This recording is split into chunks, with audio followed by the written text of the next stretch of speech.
saja. 1+1. Seluruh orang yang akalnya sehat sepakat jawabannya 2. Tetapi ada orang mengatakan jawabannya 3. Karena apa? Dia bilang ini iman saya. Padahal itu sudah salah konteksnya.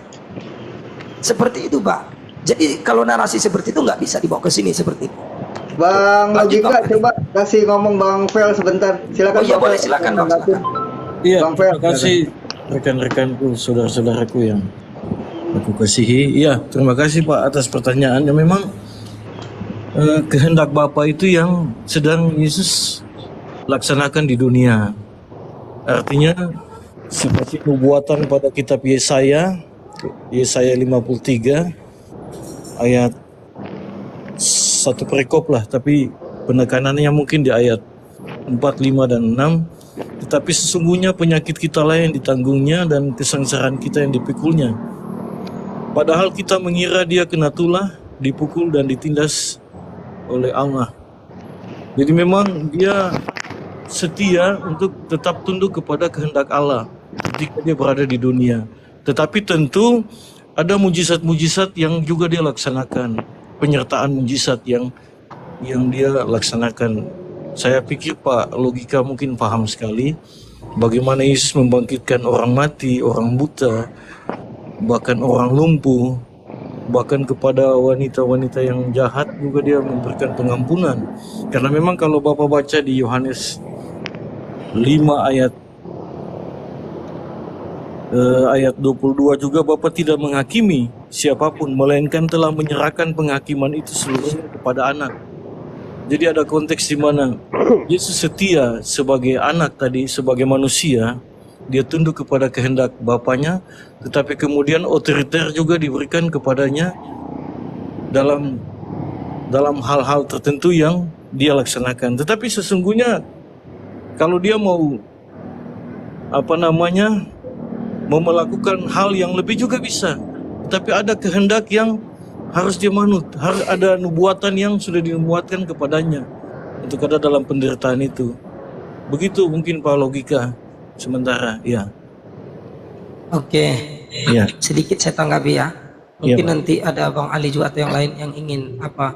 Saya segan juga ada guru-guru saya sebenarnya saya berbicara banyak panjang lebar seperti itu. Saya malu. Itu. Oke, jadi gini Bang Fel ya. Jika Abang melihat kepada mukjizatnya, Abang harus bisa sadar gitu ya, bahwasanya yang memiliki mukjizat atau melakukan sesuatu yang di luar nalar atau logika kita itu bukan cuma Yesus Kristus. Kalau itu dasar Bapak mengatakan Yesus itu adalah Tuhan, saya akan banyak pertanyaan Pak. Apakah Yesus pernah membelah laut sebagaimana Musa? Apakah Yesus pernah merubah tongkat menjadi ular sebagaimana Musa? Apakah Yesus pernah hidup di dalam di dalam ikan paus selama 3 hari sebagaimana Yusuf? Dan ini adalah mujizat-mujizat di dalam Islam banyak sekali Pak, yang seperti itu. Dan kita tidak pernah Yunus.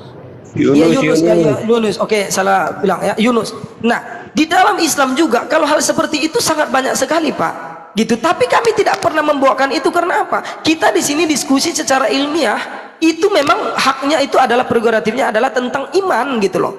Iman sama kalau kita bicara surga dan neraka, itu kalau kita minta bukti, ilmuwan mana yang mampu membuktikannya?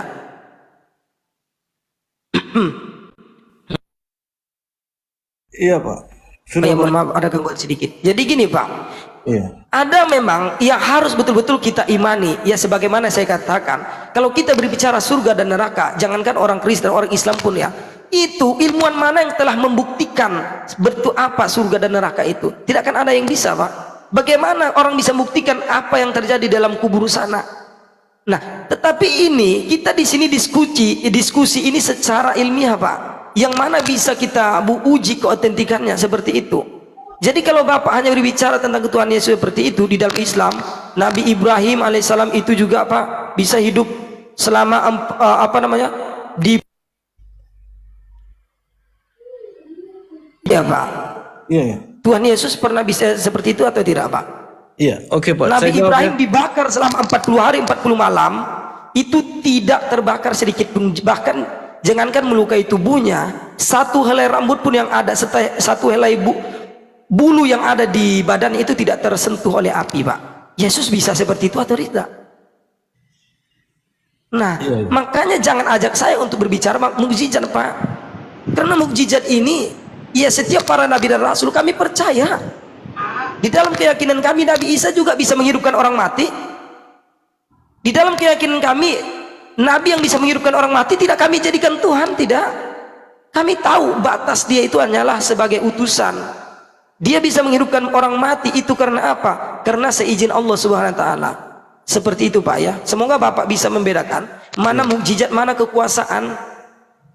Ya, contohnya saya kasih contoh analogi terakhir, Pak ya. Seorang presiden dengan wakil presidennya, Pak ya. Mana yang akan lebih berkuasa? Pasti yang lebih berkuasa itu adalah presiden. Presiden dia tinggal tunjuk, tinggal perintah. Tetapi seorang wakil presiden tidak akan mampu berbuat apa-apa, bertindak tanpa ya petunjuk atau tanpa perintah dari sang presiden. Semua itu sudah diatur gitu loh. Jadi harus Bapak bisa pahami mana konteks kekuasaan dengan utusan, Pak ya. Seperti itu. Oke, terima kasih. Silakan, Pak. Ya, terima Oke, kasih. saya kembalikan ke hostnya ya untuk Bang Ali. Lanjut, Bang Ali. Jelaskan dikit, Pak. Saya suka ini. Ya. Jadi memang gini, Pak. Ciri ketuhanan itu kita bisa lihat bahwa memiliki hak untuk menghakimi.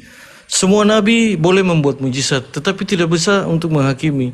Yang diberikan kekuasaan untuk menghakimi cuma Yesus. Kalau Bapak baca tadi Yohanes 5 ayat 22, Bapa tidak menghakimi siapapun, melainkan telah menyerahkan penghakiman itu seluruhnya kepada anak. Jadi Yesus akan datang untuk menghakimi dunia dan akhirat. Itu, Pak. Tidak ada seorang pun yang bisa menghakimi kecuali Yesus. Dan itulah bukti ketuhanan, Pak. Kalau Bapak kembali tarik bahwa dia memang betul Nabi. Tetapi Yohanes 1 ayat 1, pada mulanya adalah firman. Firman bersama-sama dengan Allah, dan firman itu adalah Allah. Dan kemudian ayat 14-nya dia bilang firman itu telah menjadi manusia. Jadi Yesus adalah firman yang menjadi manusia. Bukan masalah 1 tambah 1 lalu kemudian 3, bukan. Tapi 1 kali 1 kali 1 adalah 1. Interupsi. Iya, Pak. Enggak, ini saya selesaikan tadi yang beliau sampaikan bahwa kita akui semua nabi memiliki mujizat. Tetapi mujizat untuk menghidupkan dan mematikan dan bahkan menghakimi itu hanya ada pada Yesus, Pak. Kalau Yunus bisa tinggal 3 hari di dalam perbukitan, Nabi Musa bisa membelah laut. Tetapi Yesus dalam firman-Nya juga ada dalilnya, nanti saya sampaikan, bahwa sebelum dunia ada, bahkan Abraham ada, Yesus sudah ada. Karena sang firman itu pada mulanya bersama-sama dengan Allah, dan firman itu adalah Allah. Itu kemudian menjadi manusia. Iya, itu mungkin itu, Pak. Iya, terima kasih, Pak. Mohon maaf. Iya. Interupsi. Lanjut, Bang 1 Samuel. menit. Pak host, saya undur diri dulu sebabnya saya ada deal ke room sebelah. Ini lagi bahas internal kami. Internal Oke, kami lagi oke. rame nih masalah Wana sama Tritung ya, tahu sendiri kan. Oh iya, dari kemarin ya Pak ya. Iya, saya Iya, mau iya, oke, oke. selesaikan Siap, siap. ini kemelut di internal Pak- kami dulu gitu loh. Pak Manaf, Oke. iya Halo. Pak Manaf, boleh nggak minta waktu semenit sebelum Pak Manaf turun? Ya, Oh iya, Bang Ali oke. silakan Bang Ustaz Ali. Ustaz. Kalau ada salah-salah kata aku dimaafkan ya teman-teman. Namanya lepas Iya. Oke, Bang Samuel ya. lahir batin ya mau dimaafkan. Ya, Pak Manaf jangan turun dulu Pak Manaf. Pak Oh, Manaf siap, sebentar, siap, sebentar siap, aja. Iya. Siap, siap. Yang ingin saya sampaikan tadi kan ada narasi Pak Manaf bahwa ayat Alkitab itu tidak boleh dicomot ayat per ayat, harus dibaca full perikop, full per setiap pasalnya dan seterusnya kan. Tapi Iya. yang ingin saya sampaikan kepada Bapak tahu nggak sejarah Alkitab tersebut dibuat ayat per ayat, pasal per pasal dan per perikop. Jadi pada dasarnya Alkitab Anda itu tidak memiliki ayat nomor ayat, tidak ada Pak. Itu semua terletak dalam satu Iya. kesatuan. Iya, Bahkan tidak memiliki pasal pembeda. Itu baru terjadi di abad ke-13 iya. dan disempurnakan di abad ke-16 oleh seorang pencetak buku, seorang penerbit buku, namanya itu Robert kalau saya tidak salah. Pada abad ke-16 disempurnakan oleh Robert Estienne. Dialah yang menjadi orang pertama sekali membagi ayat per ayat, nomor per nomor, dan pasal per pasal. Sebelumnya tidak ada Pak istilah perikop, istilah pasal, istilah ayat dalam Alkitab Anda. Iya, itu iya. baru terjadi abad ke-16. Ya, saya tahu. Itu namanya Iya. kodek manuskrip, namanya itu lagi penyusunan daripada bapak-bapak gereja dan para teolog-teolog. Bukan kodeks ini. Ini untuk membuat orang mudah membaca, mudah Iya. memahami. Itu baru terjadi peletakan nomor ayat, peletakan pembagian pasal abad ke-16, Pak. 400 tahun yang lalu terjadinya. Iya. Ini juga saya masih belajar itu tentang historical sejarah daripada Alkitab dan Injil, Taurat, Zabur, Injil. Makanya ini juga perlu waktu untuk mempelajarinya saya. Iya. Nanti kita bahas di lain waktu kalau ada kesempatan. Ini saya Iya. lagi mau kelarkan masalah internal di kami ini. Wah, Silakan. pusing saya. Tunggu Bang Ali. Samuel, jadi nanti ada trimodalnya gitu di sana atau cuma Tritunggal doang yang konsili ini? Makanya saya bingung ini. Kok pada cakar-cakaran? Aduh, capek deh. Ini aku kasih tahu ya, aku kasih tahu sejarahnya ya. Nanti dibawakan kepada mereka. Ini gua kan sebagai juru damai waktu itu. Jadi gini Samuel, Iya. awalnya itu memang kalau dari gua ya, secara objektif pihak Tritunggal yang terus-terusan menghajar denom-denom yang mereka anggap bidat, terutama yang trimodal ini.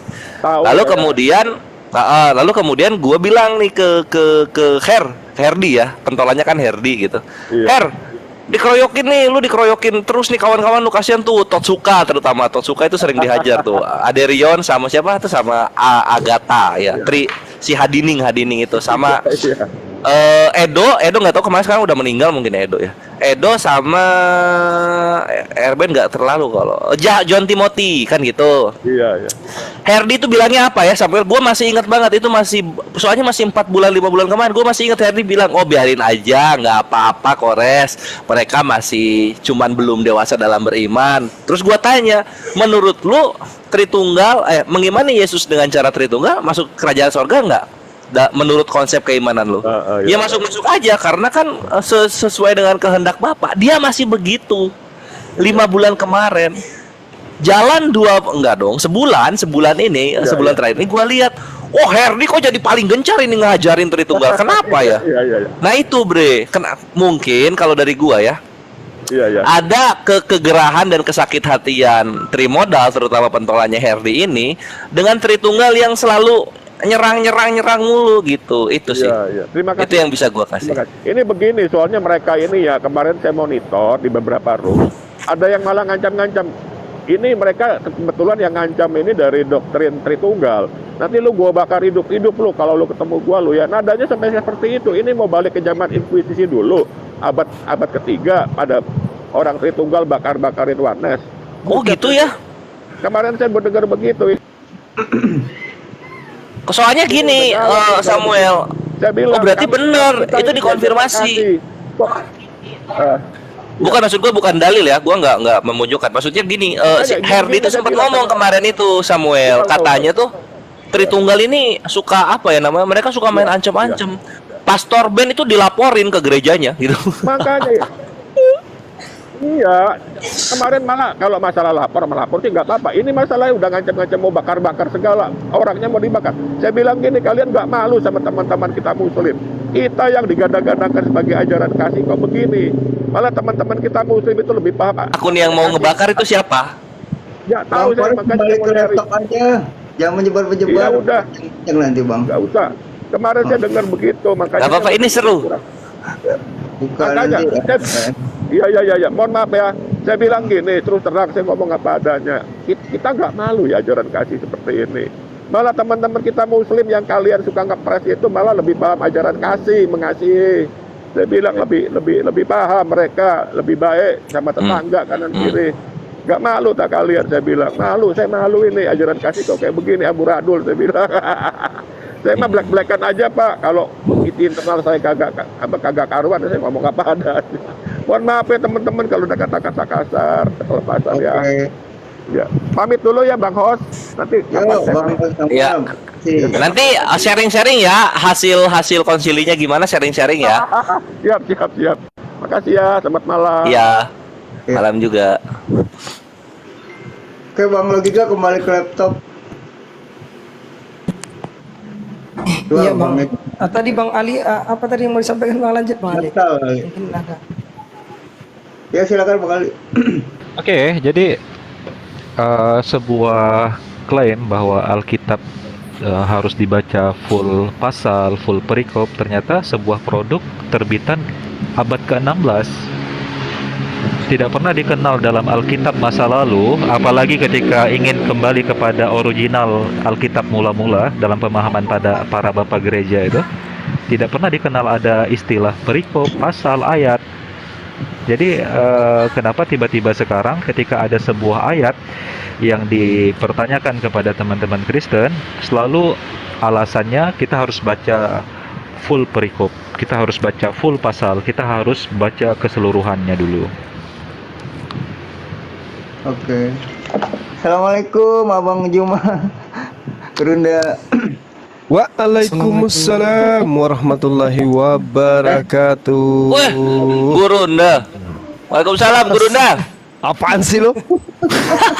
Waalaikumsalam. Udah suaranya kencang kayak gitu. Iya, besar Ya, kali suara waalaikum kita. saudara. Ya. Takut Saudara Phil. ngantuk, takut ngantuk. Ini Bang Ali, itu WhatsApp aku dibalas. Itu data loh. Iya, Beautiful. iya, nanti anak kaji dulu ya. Alhamdulillah, syukron. Lanjut. Lanjut. Tambah muda aja ya, tambah fresh ya. Tadi Bang Logika biar di ini lanjutin. Bang Logika tadi lanjutin yang tadi. Oke, ini saya agak lupa tadi. Itu terakhir terakhir tadi seperti apanya Pak? Mohon maaf, agak lupa nih sekarang sedikit. Dari narasi Bang Ali dulu tadi. Bang Ali bahas perikop, itu baru ada abad ke-16. Kalau akhi logika, Masya Allah, sangat mewakili logika muslim. Soal ini, lanjut ke ini, kalau Samuel Manaf bahasnya ke hakim. Jadi kenapa bisa disebut Tuhan? Karena ya Yesus itu hakim, gitu. Oh iya, oke, udah ingat. Makasih Bang Kores ya. Jadi gini Bang John ya. Bang Fel tadi ya Bang Fel. Kalau kita hanya mengatasnamakan karena hakim ya, karena dia adalah seorang hakim, dia dianggap menjadi Tuhan. Kan saya sudah bilang Pak. Bapak kalau baca kembali Yohanes 5 ayat 30 itu sudah sangat jelas. Aku tidak bisa berbuat apa-apa atas diriku sendiri. Ya.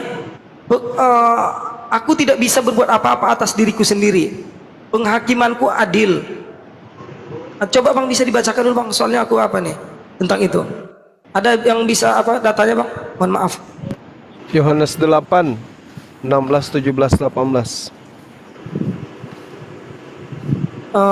Enggak, yang Yohanes 5 ayat 30-nya Bang. Gitu. Saya agak apa nih soalnya Aku tidak perangkat dapat masa- berbuat apa-apa dari diriku sendiri.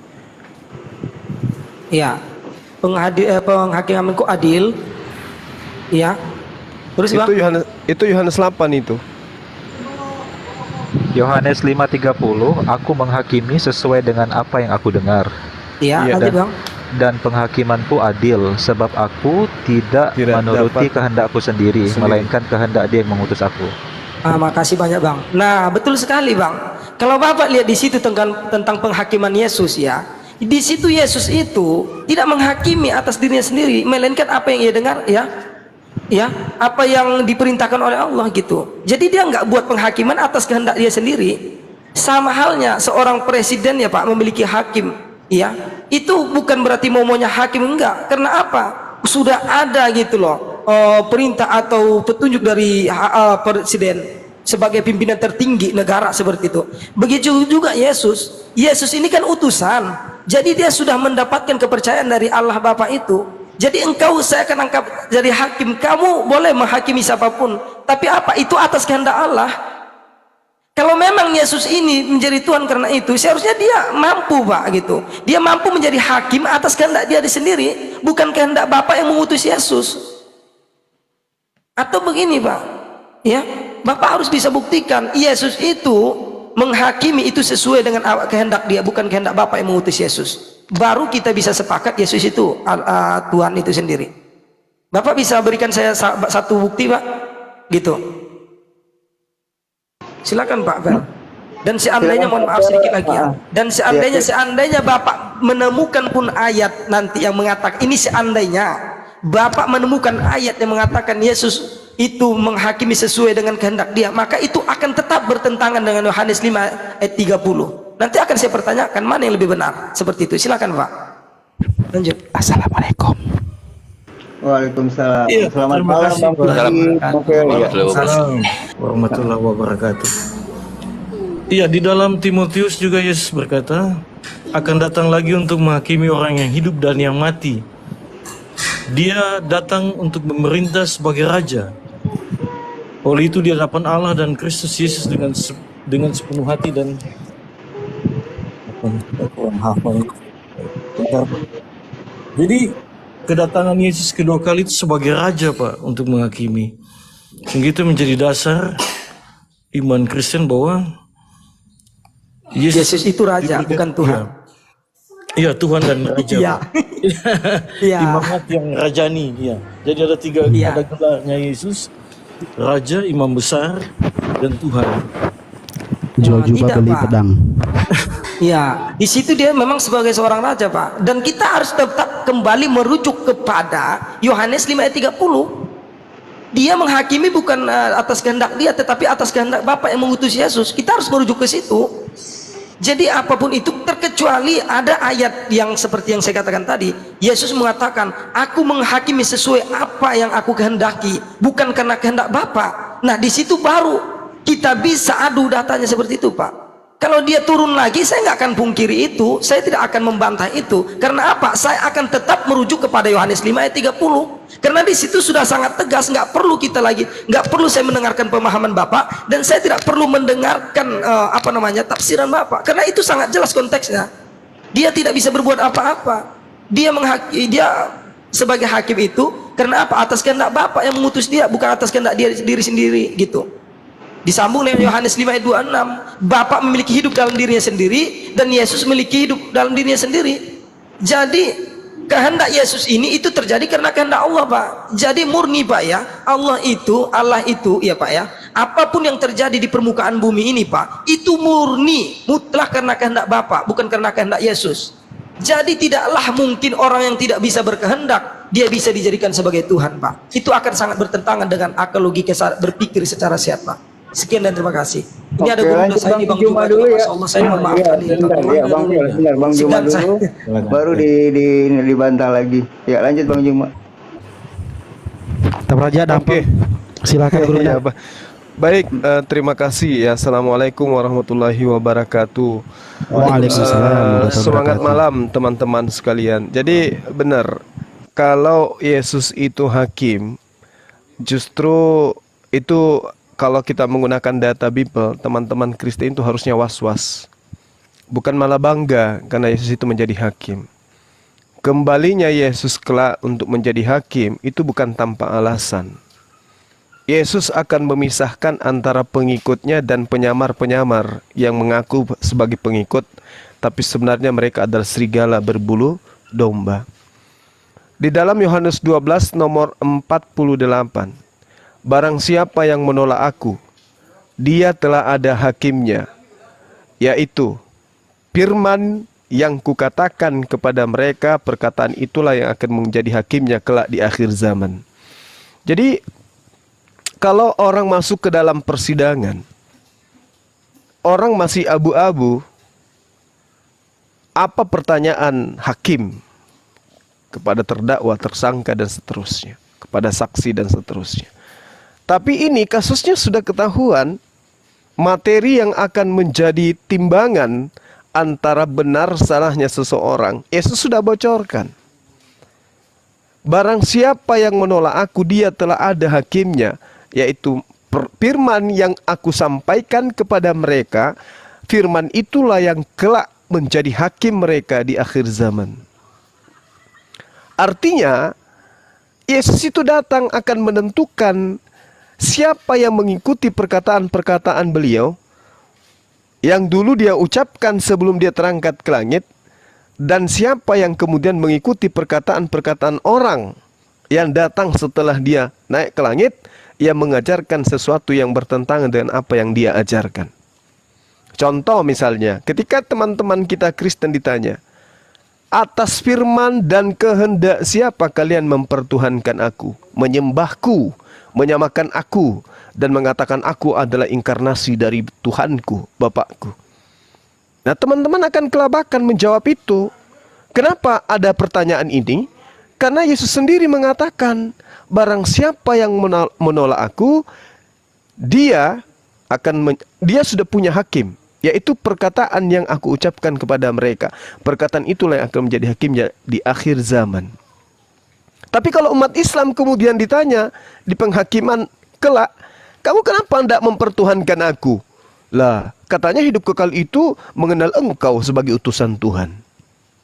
Kok malah mau dituhankan? Katanya Tuhan yang benar itu cuma satu, yaitu yang telah mengutus engkau. Bahkan hidup kekal itu adalah mengenal dua oknum. Yang pertama, mengenal dia yang mengutus engkau dan mengenal engkau yang diutus. Satu yang mengutus, satu yang diutus. Itu kan yang kamu ucapkan. Nah, kemudian data di dalam Yohanes 8 jelas diterangkan di dalam kitab saudara. Yesus mengatakan begini, kamu menghakimi menurut ukuran manusia. Aku, Yesus, tidak menghakimi seorang pun. Dan jikalaupun aku menghakimi, maka penghakimanku itu benar. Sebab aku tidak seorang diri, tetapi aku bersama dengan Bapa yang mengutus aku.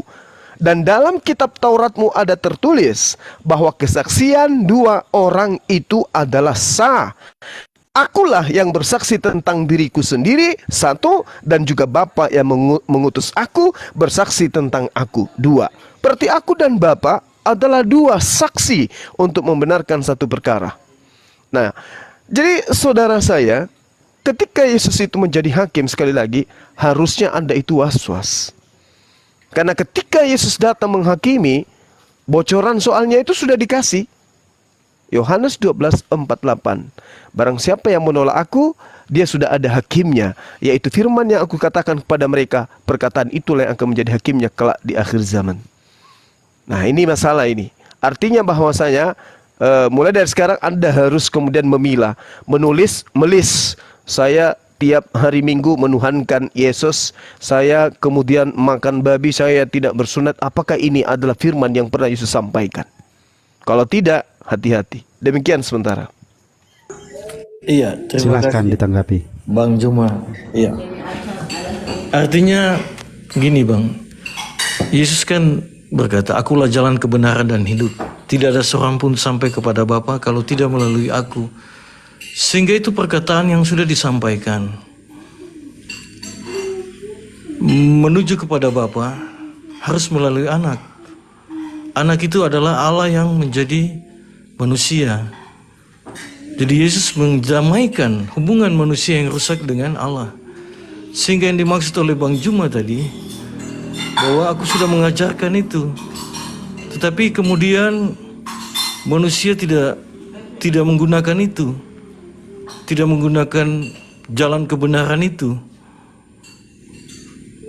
Dan juga ada ajaran-ajaran misalnya kasihilah sesama manusia, kasihilah Tuhan Allahmu dengan segenap hatimu dan dengan segenap jiwamu. Dan hukum yang kedua adalah kasihilah sesama manusia seperti dirimu sendiri. Itu yang dibawakan oleh Kristus. Sehingga kalau kita sudah melakukan kedua hukum itu, maka ketakutan tidak perlu ada. Tidak perlu ada ketakutan. Karena perkataan itu yang menyelamatkan kita. Yang seperti tadi Bang Juma katakan bahwa dia sudah mengajarkan semua itu. Tetapi kemudian firman-Nya itu jatuh ke tanah yang berbatu. Sehingga dia tidak bertumbuh. Dia sampai terus dia langsung hambar.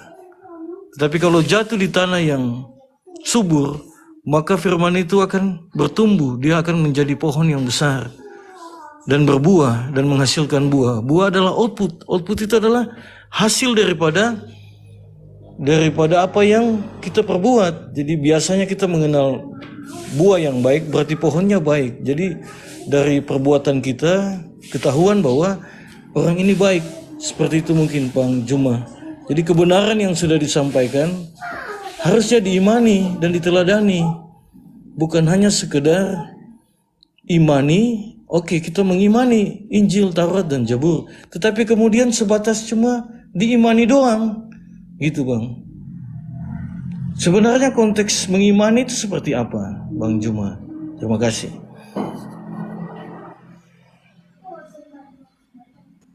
Silakan teman lain sebelum saya tanggapi. Oh iya dong, aku dulu, aku mau nanggapin. Nah, jadi kita akan open cam dulu. Tadi kan dibilang soalnya hakim. Hakim itu ya Tuhan tok gitu. Kalau hakim itu cuma Tuhan tok, terus kenapa di ulangan 17? Monitor host, lebarin. Ya. Nah, di sini ya. Lebarin komalnya, jangan koresnya dilebarin. Lebarin aspal.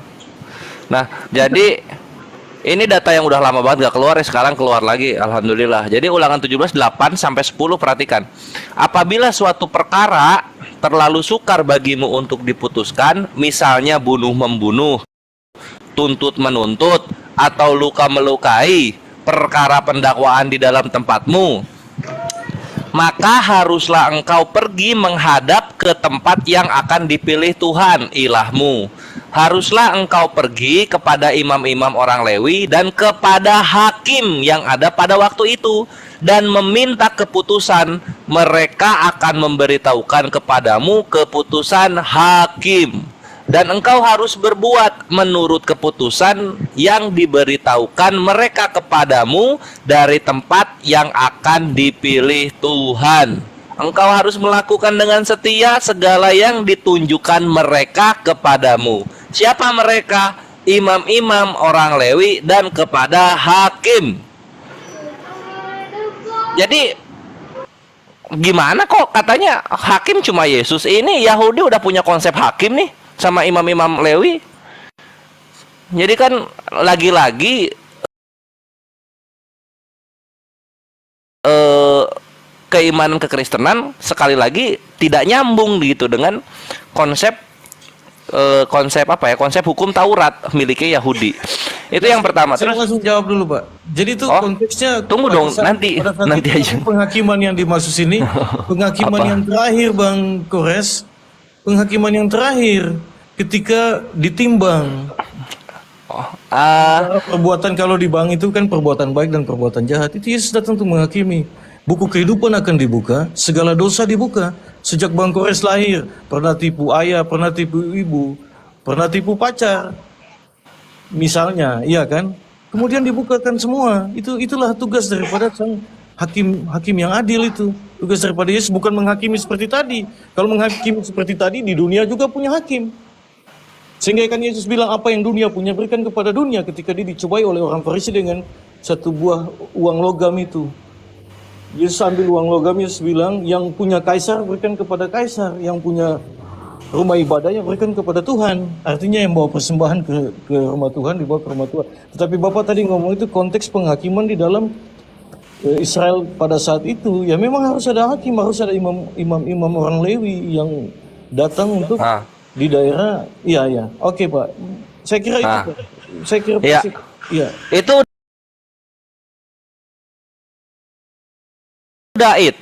udah apa ya? Itu udah walaupun itu hari terakhir, tetap ini imam-imam orang Lewi dan kepada hakim yang ada pada waktu itu.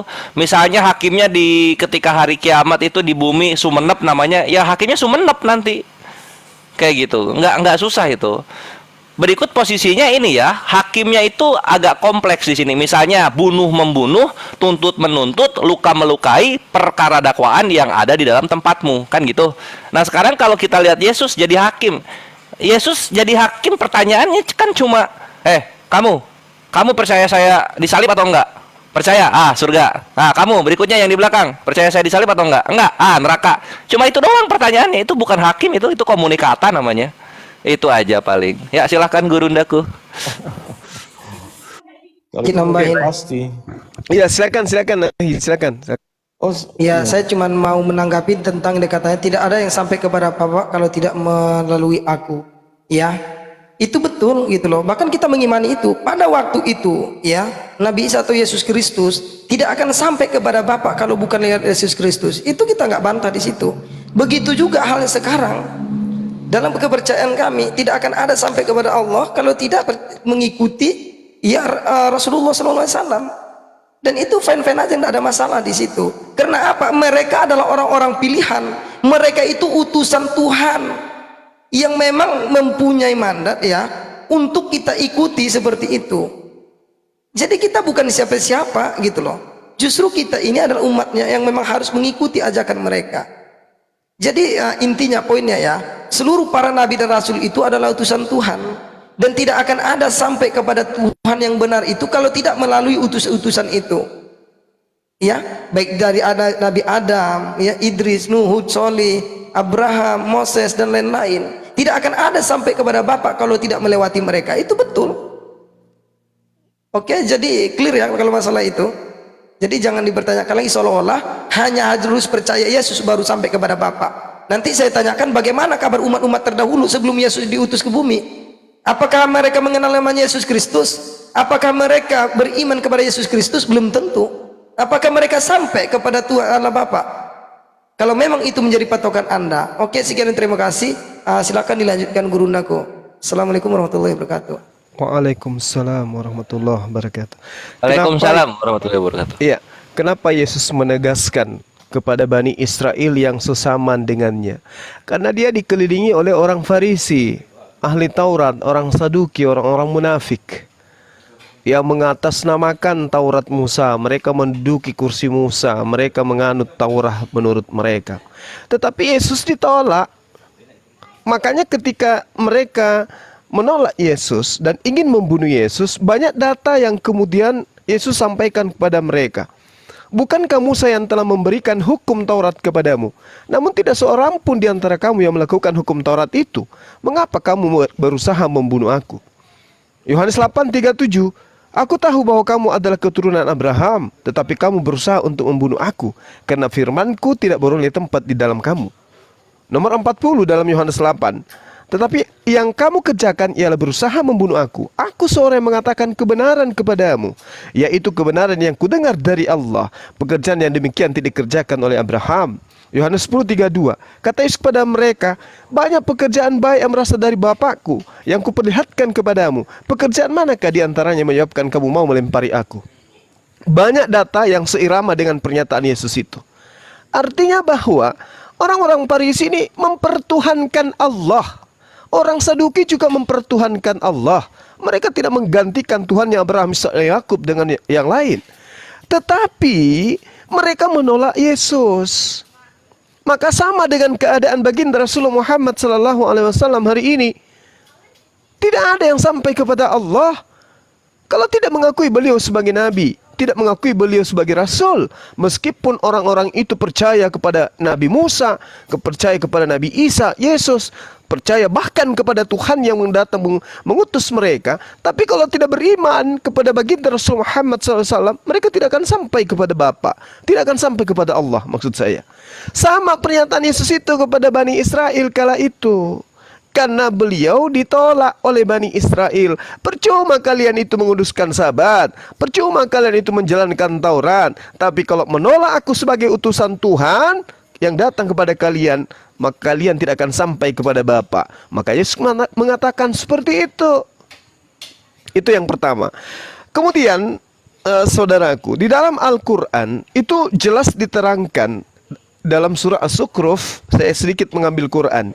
Bismillahirrahmanirrahim. Walamma ja'a Isa bil bayyinati qala qad ji'tukum bil hikmah wa li ubayyina lakum ba'dal ladzina takhtalifuna fi fattaqullaha wa ati'un. Di Al-Quran itu sudah jelas mengatakan seperti itu. Maka bertakwalah kepada Allah, dan kata Isa, Nabi yang datang kepada Bani Israel, dan taat jugalah kepadaku. Innallaha huwa rabbi wa rabbukum fa'budu. Hadza siratum mustaqim. Jadi jalan lurusnya menuju kepada Allah itu adalah kamu harus mengikuti aku. Apa itu? Seruanku, sembahlah Allah, Tuhanku dan Tuhanmu. Dan itu juga disifati oleh pengajaran Yesus di dalam kitab saudara. Contoh misalnya dalam Yohanes 20 nomor 17. Katakan kepada mereka bahwa aku akan pergi kepada Bapakku dan Bapakmu, kepada ilahku dan ilahmu. Berarti sama di dalam Al-Quran. Bahkan ketika kemudian Yesus mengatakan di dalam Matius 4 nomor 10, sebab ada tertulis engkau harus menyembah Tuhan ilahmu dan hanya kepada Dia saja engkau berbakti. Jadi jalan lurus itu adalah mengimani apa yang Yesus ajarkan kepada Bani Israel, tidak mengimani apa yang orang Farisi ajarkan kepada Romawi dan Yunani. Saya ulang, jalan menuju kepada Bapa yang dituhankan oleh Yesus adalah mempercayai, mengimani ajaran Yesus yang Ia ajarkan kepada Bani Israel. Tidak percaya kepada ajaran orang-orang Farisi yang orang Farisi ajarkan kepada Romawi dan Yunani. Artinya bahwasanya tidak ada yang sampai kepada Bapa kalau Yesus yang adalah jalan ini justru dianggap Bapa. Hidup kekal itu adalah mereka mengenal Engkau satu-satunya Tuhan yang benar dan mengenal Yesus yang Engkau utus. Makanya tadi saya katakan kepada saudara, Yohanes 12 itu terang sekali menjelaskan, barang siapa yang menolak aku, dia sudah ada hakimnya, yaitu firman yang aku katakan kepada mereka, perkataan itulah yang akan menjadi hakimnya kelak di akhir zaman. Ketika Anda ditanya, atas kehendak siapa Anda mempertuhankan aku di samping Bapa? Apa kira-kira jawaban saudara? Anda ingin mengatakan atas kehendak Yesus? Nggak ada. Anda ingin mengatakan atas kehendak Bapa? Nggak ada juga. Berarti sebenarnya kesimpulannya adalah agama Kristen itu ada agama yang dibentuk dalam menjabarkan penolakan terhadap Yesus. Itu poinnya, Bung. Dan itu bisa kita ulas, dan saya bisa membuktikan bahwa Kristen itu lahir karena asas penolakan terhadap Yesus. Demikian. Terima kasih. Mungkin ada teman-teman Kristen mau yang bantu menjawab dulu sebelum. Ya, Vicky, mungkin boleh, saya Vicky? bantu. Ya. Ya, silakan. Oke, saya. Ya, saya mungkin menanggapi tentang teman-teman tadi bercerita bahwa Yesus itu bukan hakim. Suaranya kencengin Tidak. Bang Vicky, kecil. Iya, mungkin nanti bisa dibuka di Alkitab itu di Matius 25 ayat 31.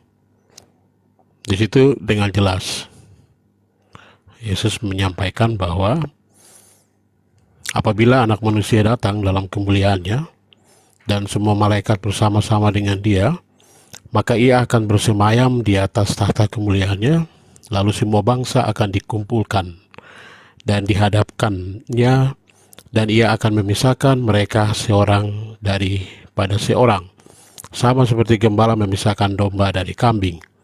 Dan Ia akan menempatkan domba-domba di sebelah kanannya dan kambing-kambing di sebelah kirinya. Dan Raja itu akan berkata kepada mereka yang di sebelah kanannya, mari hai kamu yang diberkati oleh Bapa-Ku, terimalah kerajaan yang telah disediakan bagimu sejak dunia dijadikan. Sebab ketika aku lapar, kamu memberi aku makan. Ketika aku haus, kamu memberi aku minum. Ketika aku seorang asing, kamu memberi aku tumpangan. Dan seterusnya. Itu menjadi dasar bahwa Anak Manusia yang juga adalah anak Allah, yaitu Yesus, pribadi Yesus, akan hadir sebagai hakim di akhir zaman. Terima kasih. Silakan Gurunda. Vel mau ditambahin, Bang Vel? Atau gimana? Iya, lanjut dulu Guru. Saya sedikit aja. Oke, John silakan John. John silakan. Nubuatan Yesus di Yesaya dan bahwa telah lahir bagi kita seorang anak, kelahiran seorang anak, gitu Raja Damai, Allah yang perkasa, Bapa yang kekal. Nah, itulah menunjukkan kepada Yesus bahwa Dia adalah Raja, Dia adalah Bapa yang kekal, penasihat ajaib. Itulah Dialah Tuhan itu. Itu saja sih dari saya. Oke, silakan Gurunda. Mungkin Mau menambah juga. Oke, lanjut. Mungkin Siap, karena lanjut. penekanan Gurunda ini di kenapa Nabi dituhankan, iya kan? Harusnya dia tetap sebagai Nabi, tetapi kemudian di dalam nubuatan, di dalam kitab Yesaya yang tadi dibacakan, itu sudah pasti dan banyak ayat ya. Kita bisa sampaikan Yohanes 10 ayat 30, aku dan Bapa adalah satu. Sehingga bagi kami itu bukan tiga Tuhan, tapi Tuhannya tetap satu dalam tiga kepribadian. Allah Bapa, Allah Anak, dan Allah Roh Kudus. Mungkin itu Pak, terima kasih. Ya izin sedikit Bang ya, sebelum ke Gurunda Juman. Itu kan tadi sudah saya bantah Bang, di awal tadi, kalau Bapak ngikuti dari awal. Kalau ada ya, contohnya di Yohanes 1 ayat 14, aku dan Bapak adalah satu. Ya, itu bagaimana kabarnya Pak dengan Yohanes 5 ayat 26? Kalau Bapak tetap memaksakan ya, tentang bahasanya Bapak dan Yesus adalah satu, itu sangat bertentangan dengan banyak ayat Pak. Contohnya Pak ya, di Yohanes Yohanes 17 ayat 21, Yohanes 17 ayat 21 sampai 23. Di situ pun sudah dikatakan, bahkan bukan cuma Yesus dengan Bapa yang satu, ada mereka juga di situ, ada banyak yang satu dengan Bapa dan Yesus. Itu yang pertama. Yang kedua, di Yohanes 5 ayat 26, di situ sangat ditegaskan Pak, ya. Bapa memiliki hidup dalam dirinya sendiri, begitu juga diberikan kepada anak. Anak memiliki hidup dalam dirinya sendiri. Jadi di situ sangat tegas Pak, nggak perlu kita ngibul-ngibul atau kemana-mana lagi. Di situ dikatakan bahwasanya Bapa memiliki hidup dalam dirinya sendiri, begitu juga diberikan kepada anak. Jadi kalau Bapa tetap memaksakan anak dan aku dan Bapa adalah satu, maka itu sangat keliru. Kecuali ya, ini saya kasih Bapak, kecuali Bapak ikut pemahaman kita. Pemahaman apa itu? Bahwasanya yang dimaksud aku dan Bapa adalah satu, mereka itu satu visi, satu misi, ya. Sebagaimana Bapa mengutus Yesus ini untuk apa? Mengajak mereka, ya, mengajak mereka untuk mengenal Allah yang benar. Tapi kalau Bapak mengatakan, dalam paham Bapak mengatakan Yesus dan Bapak itu adalah satu kesatuan, maka itu sudah sangat terbantah Pak. Oke, cukup sekian dan terima kasih ya. Mudah-mudahan paham Bapaknya. Silakan Gurunda Juma. Bang Logika, tadi saya sudah jelaskan, kenapa diulangi lagi? Bapak membawa narasi yang sama gitu loh. Seharusnya Bapak tidak ke situ lagi. Itu kan iman kami. Kalau logika Bapak ya udah berbeda lah. Kan sudah kita bilang lagi Pak, jangan bawa-bawa ini iman saya, ini iman saya juga orang beriman Pak. Tapi saya siap di sini untuk dikritik. Iya, maksudnya itu kan logika Bapak. Saya lagi duduk di Tapi forum logika kami diskusi. juga berbeda dengan logika Bapak. Dengarkan, tunggu sedikit. Jika Bapak belum kuat mental, jika Bapak belum kuat argumen, data, maka Bapak logika Bapak berbeda dengan logika kami. Jadi jangan tunggu samakan Pak. logika Justru Bapak. perbedaan ini adanya diskusi. Kalau kita sama, apa yang perlu diperdebatkan? Kalau kita sama pemahamannya, nggak perlu ada diperdebatkan Pak. Nggak perlu ada diskusi. Adanya Ya udah, diskusi dan jangan debat menyamakan kenapa? logika Adanya Bapak perbedaan. dengan logika kami. Tujuannya apa? Kita menjadi titik terang. Kita harus berwawasan luas dong Pak. Gitu. Jangan ujung-ujung nanti kalau sudah mentok piginya, ini kan iman saya. Saya tidak lagi membahas iman Bapak. Gitu loh. Kalau sudah ke situ berarti apa gunanya? Apa manfaat Bapak duduk di sini kalau ujung-ujungnya kita imani? gantian aja. Seperti Tanya itu. tentang Muslim aja, ayo.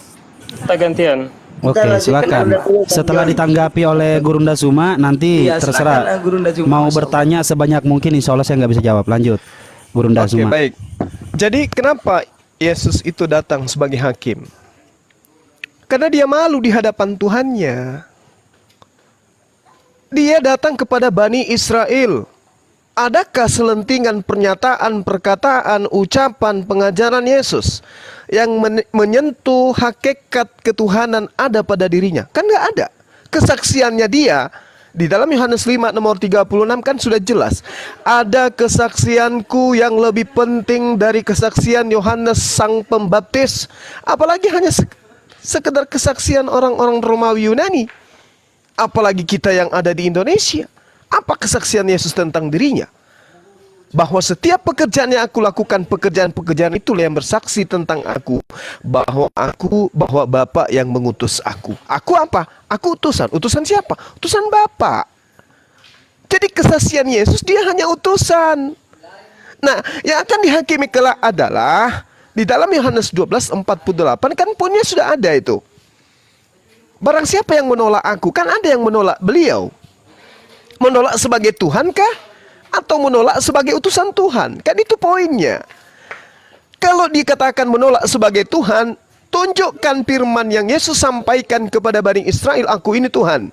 Aku yang menciptakan langit dan bumi. Aku ini adalah inkarnasi Bapa. Aku ini adalah Tuhan Bapa yang mengosongkan diriku menjadi manusia sama seperti kalian. Mana? Mana perkataan itu ketika dia datang kepada Bani Israel 3 tahun? Mana perkataan-perkataan itu? Tetapi dia mengatakan barang siapa yang menolak aku. Menolak sebagai apa? Menolak sebagai utusan. Nah, sementara teman Kristen tidak mau, di mulut mengatakan, iya Yesus itu memang utusan. Tetapi ada tetapinya, dia itu adalah Bapa itu sendiri. Nah, ini dia yang bermasalah. Masalahnya ada di situ. Kenapa kamu mengikuti ajaran orang Farisi? Bukankah aku telah mengingatkan waspadalah, waspadalah, waspadalah. Bahkan aku mengatakan mereka adalah keturunan ular beludak. Bahkan aku mengatakan, bahkan aku menubuatkan, celakalah engkau wahai orang Farisi. Bahkan pengikut orang Farisi pun telah kunubuatkan. Engkau menyeberangi lautan, engkau menjelajahi daratan untuk mentobatkan orang lain masuk ke dalam agamamu menjadi orang neraka dan 2 kali lebih jahat daripada engkau sendiri. Aku sudah mengatakan itu, maka aku datang sebagai hakim, aku mau panen. Mana ini yang memperhatikan firman-firman yang aku ucapkan dulu ketika aku datang kepada Bani Israel? Kan itu poinnya. Dia akan menjadi hakim, memisahkan antara kambing dan domba. Yang domba yang mana? Bani Israel. Siapa Bani Israel yang dimaksud? Yang mengikuti Yesus. Yohanes 10 nomor 27. Aku mengenal pengikutku, pengikutku mengenal aku. Mereka mendengarkan aku dan mengikuti aku. Ketika aku kemudian menyembah kepada yang esensi yang ada di surga, pengikutku menyembah yang ada di surga. Ketika aku mengatakan aku adalah utusan Tuhan, pengikutku mengatakan aku utusan Tuhan. Ketika aku mengatakan aku tidak dapat berbuat apa-apa dari diriku sendiri, pengikutku mengaminkan aku tidak dapat berbuat apa-apa dari diriku sendiri. Nah, di mana permasalahannya? Ketika muncul kemudian kambing atau serigala yang ngaku sebagai domba, tapi inti ajarannya menolak semua firman yang Yesus sampaikan yang berasal dari Tuhannya. Yesus mengatakan, aku tidak berkata-kata dari diriku sendiri. Apa yang kukatakan adalah firman. Apa yang kukatakan adalah apa yang diperintahkan oleh Bapa untuk aku katakan, aku sampaikan.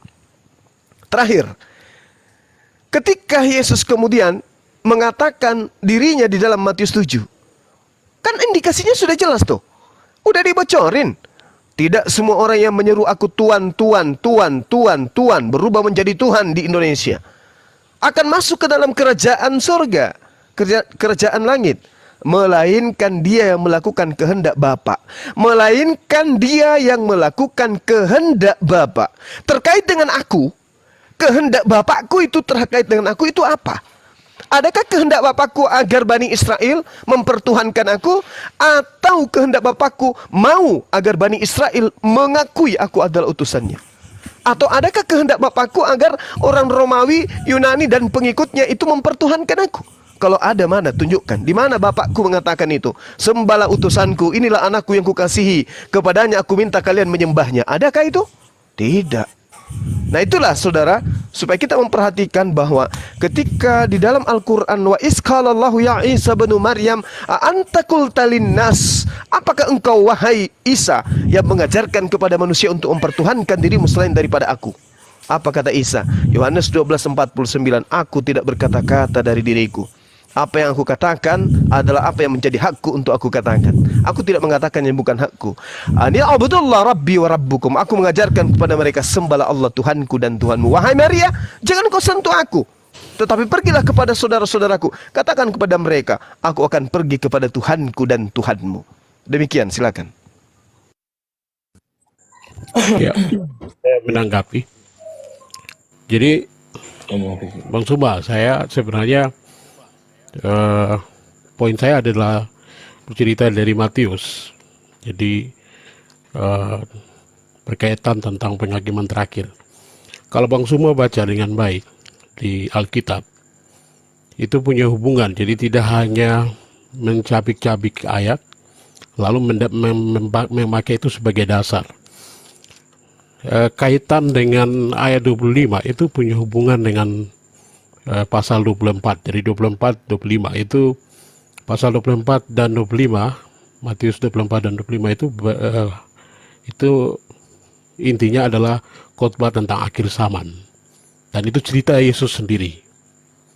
Yesus yang menceritakan tentang akhir zaman. Maka penegasan Yesus jelas di ayat 25 ayat 31. Pengakuan Allah Bapa terhadap Yesus sebagai anak yang dia pilih atau anak yang dia utus itu terjadi pada saat pembaptisan Yesus. Jadi silakan baca di Matius 3 ayat 17.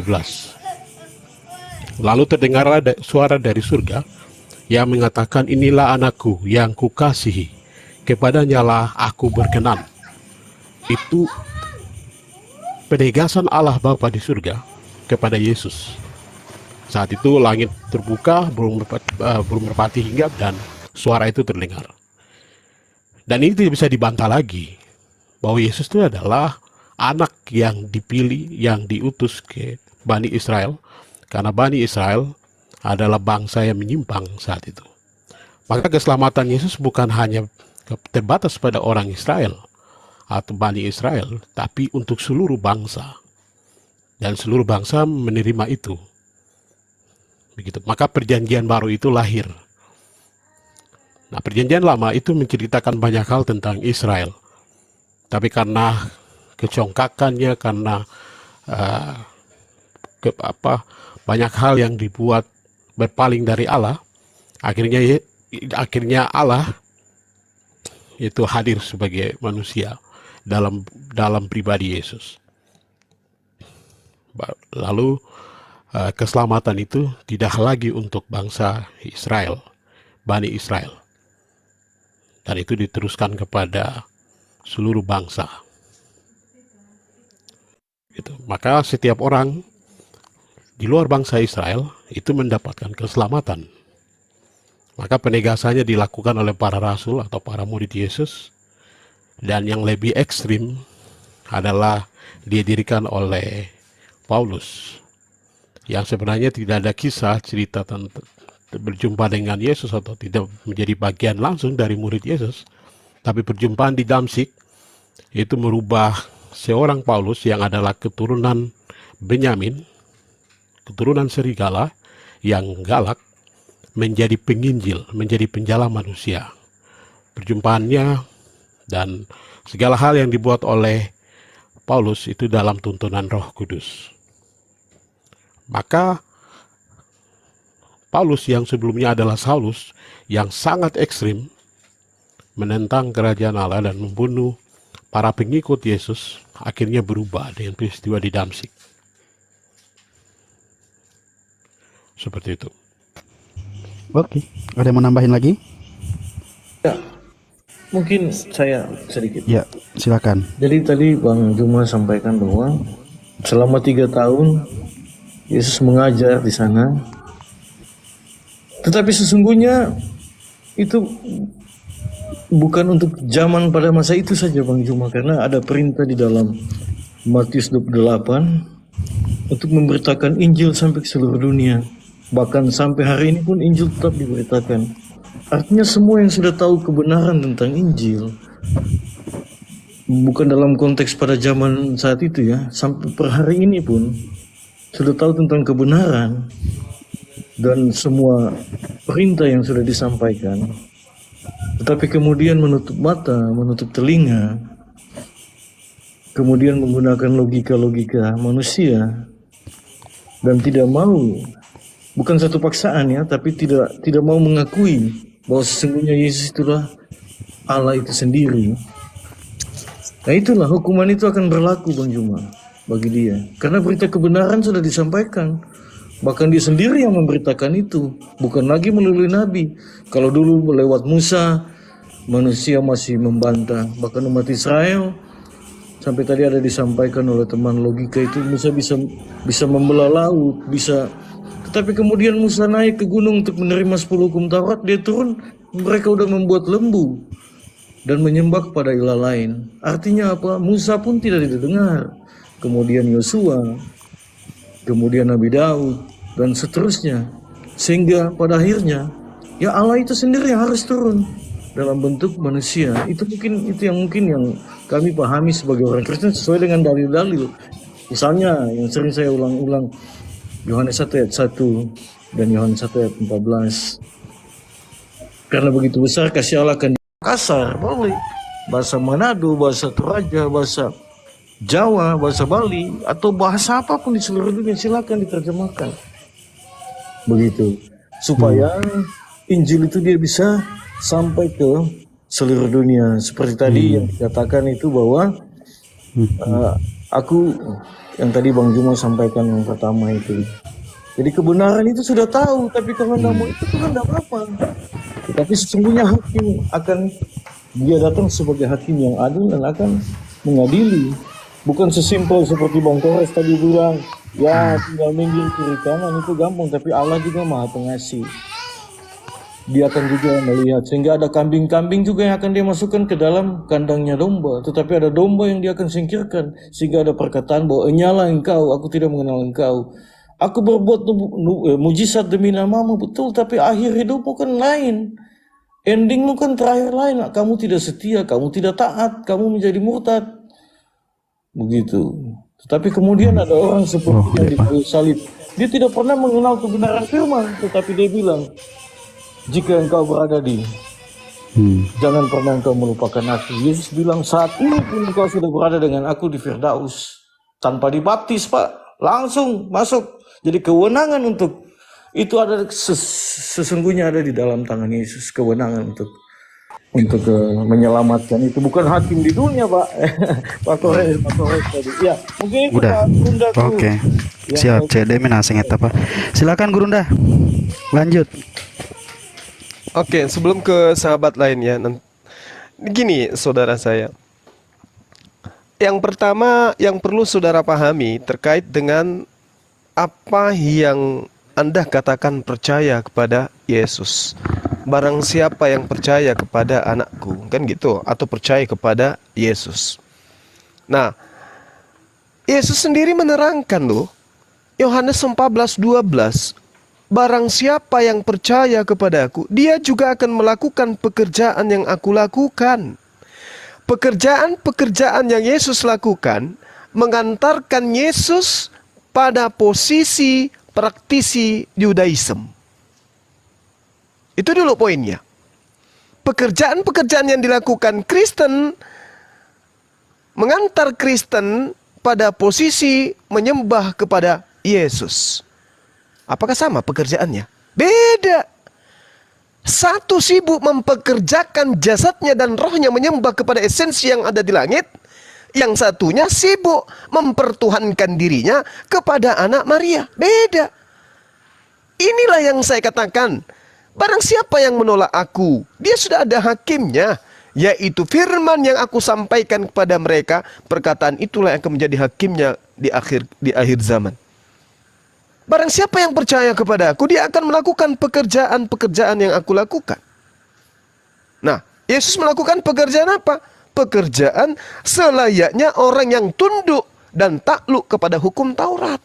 Berarti dia adalah praktisi Torah.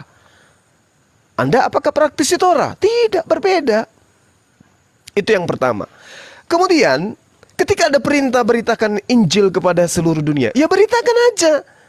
Apa berita Injil yang harus diberitakan? Perkataan Yesus. Apa perkataan Yesus? Aku nabi, aku rasul, aku diutus hanya kepada domba-domba yang hilang dari Bani Israel. Ya beritakan itu kemana-mana. Jangan justru memberitakan orang-orang Farisi punya pengajaran. Dia adalah Tuhan, dia adalah inkarnasi Tuhan, dia adalah pernah menjadi mayat lalu kemudian hidup menjadi Tuhan. Jangan ajarkan itu. Karena bukan itu yang diperintahkan oleh Yesus. Kenapa? Karena Tuhan mengatakan, Yesus sendiri mengatakan bahwa aku tidak berkata-kata dari diriku, melainkan apa yang aku katakan adalah apa yang diperintahkan oleh Bapa untuk aku katakan. Ingat, Ketika saudara mengatakan inilah anakku yang kukasihi, begitu besar kasih Tuhan akan dunia ini, maka dia mengaruniakan anaknya. Untuk apa mengaruniakan anaknya? Apakah untuk dibunuh? Tidak. Untuk mengajarkan Bani Israel yang sudah lalai kepada pengajaran Taurat agar kembali kepada pengajaran Torah. Coba Anda lihat dalam Matius 17:5. Dan tiba-tiba ia berkata, turunlah awan yang terang menaungi mereka, dan dari dalam awan itu terdengar suara yang berkata, inilah anakku yang kukasihi. Yesus, ya Yesus dimaksud di situ. Kepadanya lah aku berkenan, dengarkanlah Yesus. Jadi yang Anda harus dengarkan Yesus, bukan Paulus, bukan Lukas, bukan Matius, bukan Markus, bukan Petrus. Yang Anda harus dengarkan adalah Yesus. Inilah anakku yang kukasihi, kepadanya lah aku berkenan. Dengarkanlah Yesus, dengarkanlah dia. Nah sekarang, perkataan Yesus mana yang Anda dengarkan sampai Anda mempertuhankan dirinya? Ada? Tidak ada. Padahal perintahnya dengarkanlah dia. Apa itu? Aku datang bukan atas kehendakku sendiri. Oh, Anda bukan Tuhan. Aku tidak berkata-kata dari diriku sendiri. Oh, Anda bukan Tuhan. Aku tidak bisa berbuat apa-apa dari diriku sendiri. Oh, Anda bukan Tuhan. Nah, memang dia mengatakan hidup kekal itu adalah mereka mengenal Engkau satu-satunya Tuhan. Oh, berarti cuma satu Tuhan. Lantas, you siapa? Dan mengenal aku sebagai utusanmu. Oh, kamu adalah Rasulullah. Kamu adalah utusan Allah. Kemudian yang terakhir, sebelum pindah kepada teman-teman yang lain, Anda mengatakan tentang Paulus. Bung, sekali lagi saya katakan, ketika Anda memuji Paulus, dia bertobat, kemudian dia menjadi pengikut Yesus dan seterusnya. Coba Anda lihat di dalam Lukas 21, di data nomor 8, apa yang dikatakan? Yesus menjawab, waspadalah. Artinya, takutlah kalian, berhati-hatilah kalian. Ini penekanan oleh Yesus. Supaya kamu jangan disesatkan. Sebab banyak orang yang akan datang dengan memakai namaku. Coba, setelah bertobat, Saulus menjadi Paulus, dia mengaku sebagai rasul utusan Yesus. Kemana-mana dia membawa nama Yesus, memakai nama Yesus untuk memberikan legitimasi terhadap dirinya sebagai rasul. Dia jual nama Yesus bertemu di Damsyik. Lalu kemudian dia mengaku-ngaku sebagai utusan Tuhan, mengaku rasul dipilih dari sejak rahim ibunya. Kata Yesus, waspadalah supaya jangan kamu disesatkan, sebab banyak orang yang akan datang memakai namaku dan berkata, akulah dia. Ingat, akulah dia maksudnya akulah Tuhan. Orang itu akan datang memakai namaku dan mengatakan akulah Tuhan. Saatnya sudah dekat, jangan kamu mengikuti mereka. Katanya tadi Tuhan, inilah anakku yang kukasihi, kepadanya aku berkenan, dengarkanlah dia. Kata dia, jangan kau mengikuti ketika ada orang yang datang memakai namaku dan mengatakan akulah dia. Jangan kau ikuti. Ini perintah Yesus. Lalu muridnya berkata, wahai guru, seperti apakah tanda itu? Seperti apakah tanda itu akan terjadi? Kata Yesus, sebelum itu terjadi, semuanya itu kamu akan ditangkap dan dianiaya. Kamu akan diserahkan ke rumah-rumah ibadat dan di penjara-penjara, dan kamu akan dihadapkan kepada raja-raja, penguasa-penguasa oleh karena namaku. Pertanyaannya, sebelum ada oknum yang datang memakai nama Yesus dan mengatakan Yesus itu adalah Tuhan, kan tidak ada tuh. Ke-12 murid Yesus tidak ada yang mengajarkan sebelum Yesus terangkat, sebelum Yesus itu terangkat yang mengatakan bahwasanya engkau adalah Tuhan, engkau adalah Tuhan, Yesus adalah Tuhan. Kan tidak ada muridnya tuh. Tapi setelah Yesus terangkat, sebelum muncul oknum yang mengatakan Yesus itu adalah Tuhan dan memakai nama Yesus sebagai rasul, terlebih dahulu murid-murid Yesus itu teraniaya. Tapi sebelum itu terjadi, kata Yesus, engkau lebih dulu dianiaya, ditangkap, dipenjara, dan seterusnya. Artinya, kronologis kejadiannya jelas. Yes, Paulus sebelum bertobat menganiaya murid-murid Yesus. Habis itu dia mengaku bertobat, habis itu dia membawa nama Yesus kemana-mana. Sampai suratnya 14 buku. Nama Yesus yang dijajakan. Lalu dia mengatakan, Yesus itu adalah Tuhan. Kena kepada nubuatan Yesus ini. Jadi saudara, hati-hati ketika berorasi tentang Paulus. Sekali lagi saya katakan, Kristen itu adalah kelompok manusia yang tidak percaya kepada Yesus, tetapi percaya kepada Paulus untuk kemudian mempertuhankan Yesus. Demikian. Baik, saya bantah. Nggak, tunggu bang, biar saya tambahin sedikit. Nah, ini supaya langsung kelar nih. Bang Suma, eh, Bang Suma tadi sampaikan Matius 17 ya, tentang pertemuan Yesus, Musa dan Elia. Kalau makanya mungkin Bang Suma jangan baca ayat per ayat, bacanya satu komplit supaya paham. Itu di pasal 17 itu Yesus dimuliakan di atas gunung. Yang dibawa oleh Yesus ke atas gunung itu ada murid yang namanya Petrus, Yakobus dan Yohanes. Dan di atas gunung itu Yesus dimuliakan karena berjumpa dengan Nabi Elia dan Nabi Musa. Maka ayatnya berbunyi, dan tiba-tiba sedang ia berkata-kata, turunlah awan yang terang menaungi mereka, dan dari awan itu terdengar suara yang berkata, inilah anakku yang kukasihi. Artinya bahwa Yesus itu adalah posisinya lebih tinggi daripada para nabi. Maka yang datang berjumpa dengan Yesus adalah Nabi Musa dan Nabi Elia. Selesai. Lalu penegasan tentang Yesus adalah Tuhan bukan hanya oleh Saulus. Nanti Bang Suma baca lagi deh Alkitab. Di Kisah Para Rasul 9 ayat 34. Saat Petrus menyembuhkan Eneas dan membangkitkan Dorcas, kata Petrus kepadanya, Eneas, Yesus Kristus menyembuhkan engkau. Bangunlah dan bereskanlah tempat tidurmu. Siapa yang punya kuasa menyembuhkan kalau dia bukan Tuhan? Terima kasih.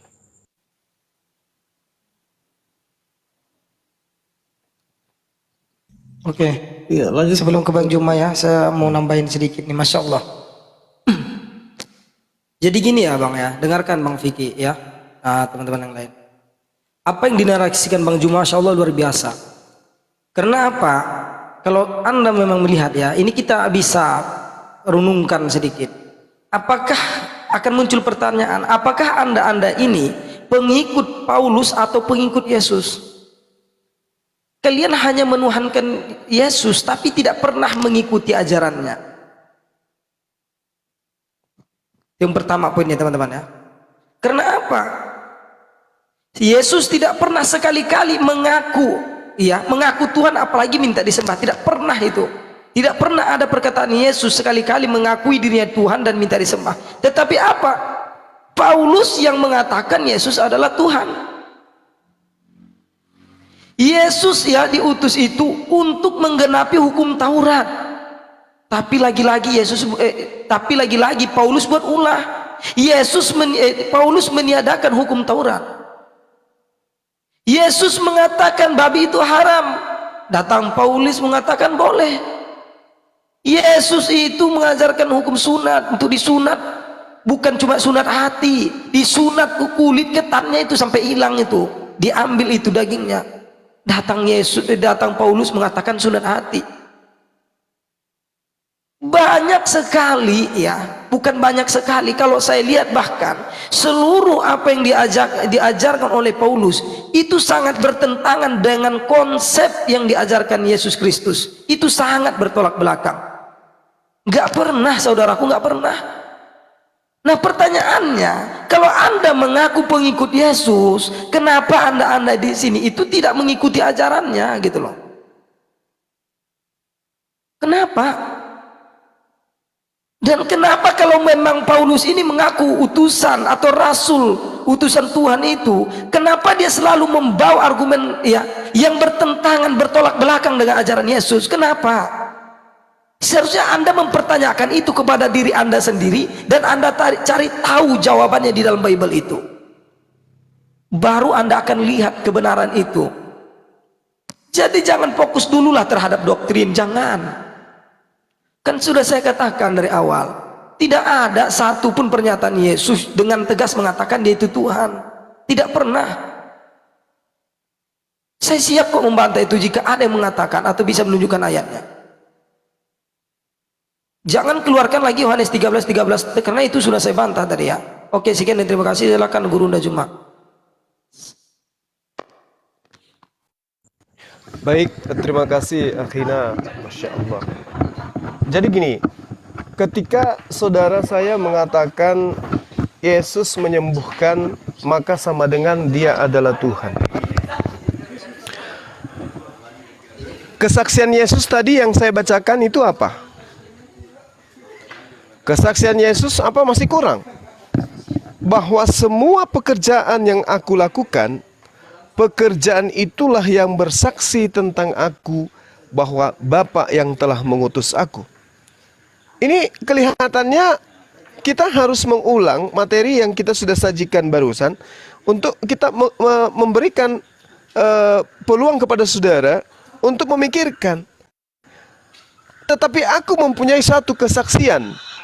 Aku mempunyai satu kesaksian yang lebih penting dari kesaksian Yohanes, bahwa segala pekerjaan yang diserahkan Bapa kepadaku supaya aku melaksanakannya, pekerjaan itulah yang kukerjakan sekarang, dan itulah yang memberi kesaksian tentang aku, bahwa Bapa yang mengutus aku.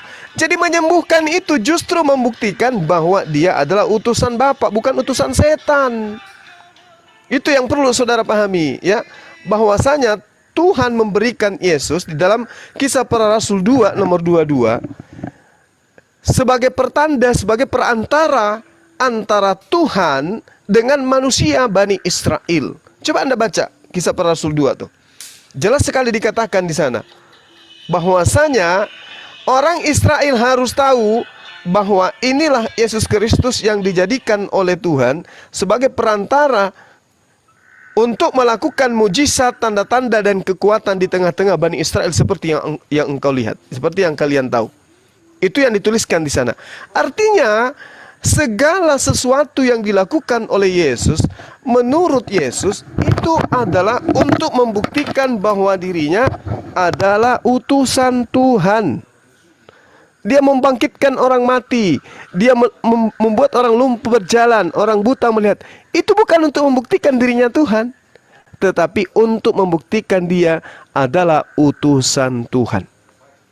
Itu jelas itu. Itu jelas. Jadi nggak bisa ditawar-tawar, karena itu adalah kesaksian Yesus. Makanya Yesus berpesan kepada orang-orang Israel, waspadalah kepada orang Farisi. Kenapa waspada kepada orang Farisi? Karena orang Farisi itu lihai, mereka cerdas, mereka pintar, mereka mampu mentafsirkan firman-firman Tuhan. Nah, Yesus menekankan di dalam Matius 23 nomor 15, celakalah engkau wahai ahli Taurat, engkau orang munafik, engkau orang Farisi. Engkau menjelajahi daratan, menyeberangi lautan untuk mentobatkan orang, dan setelah dia bertaubat, engkau jadikan dia menjadi orang neraka dan 2 kali lebih jahat daripada engkau. Nah, sekarang permasalahannya adalah agama apa yang diajarkan oleh orang Farisi dan siapa penganutnya? Karena Yesus menubuatkan itu. Kalau itu tidak tergenapi berarti ada yang salah dengan Yesus. Tapi kalau itu betul pernyataan Yesus berarti harus tergenapi. Nah, orang Farisi mendirikan agama apa rupanya? Selain agama Yahudi, orang Farisi ini mendirikan agama apa? Saya kasih kisi-kisi ya. Di dalam Filipi 3 nomor 4, nomor 5, Paulus mengaku sebagai orang Farisi. Di dalam Kisah Para Rasul 23 nomor 6, Paulus mengaku sebagai orang Farisi. Nah, dia mendirikan agama apa? Ternyata Yesus menubuatkan bahwa orang yang menjadi pengikut orang Farisi itu menjadi orang neraka dan 2 kali lebih jahat daripada orang Farisi itu sendiri. Silakan.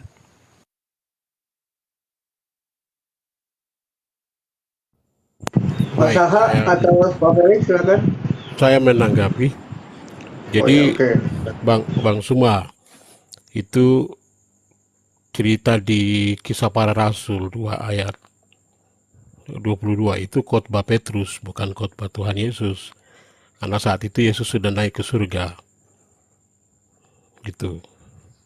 Jadi Petrus itu dengan tegas juga seperti Paulus menegaskan bahwa penyembuhan yang dilakukan oleh dia, oleh Filipus, oleh para murid-muridnya, itu penyembuhan yang dilakukan dalam nama Yesus. Dan itu misteri.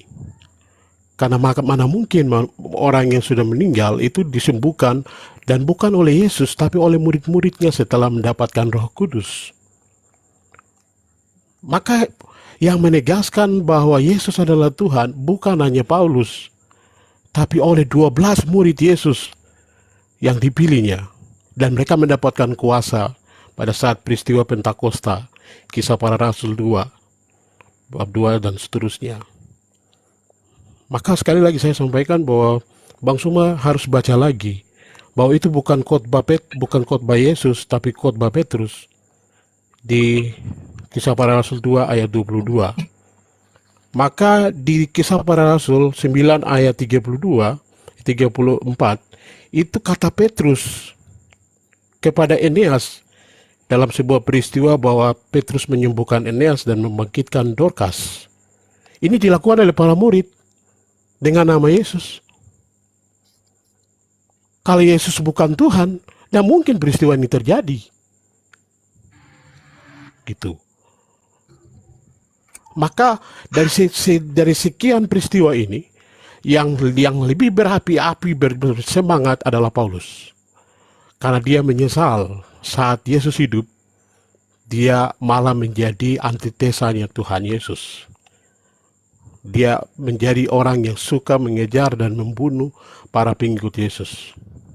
Maka waktu dia berbalik di Damsyik dengan kuasa Roh Kudus yang diturunkan oleh Ananias dan Barnabas, dan itu diakui oleh para murid, nanti bisa dibaca di Kisah Para Rasul, bahwa Ananias dan Barnabas bertanggung jawab di 12 murid Yesus, bahwa Paulus yang dulunya Saulus adalah Paulus yang sudah berubah.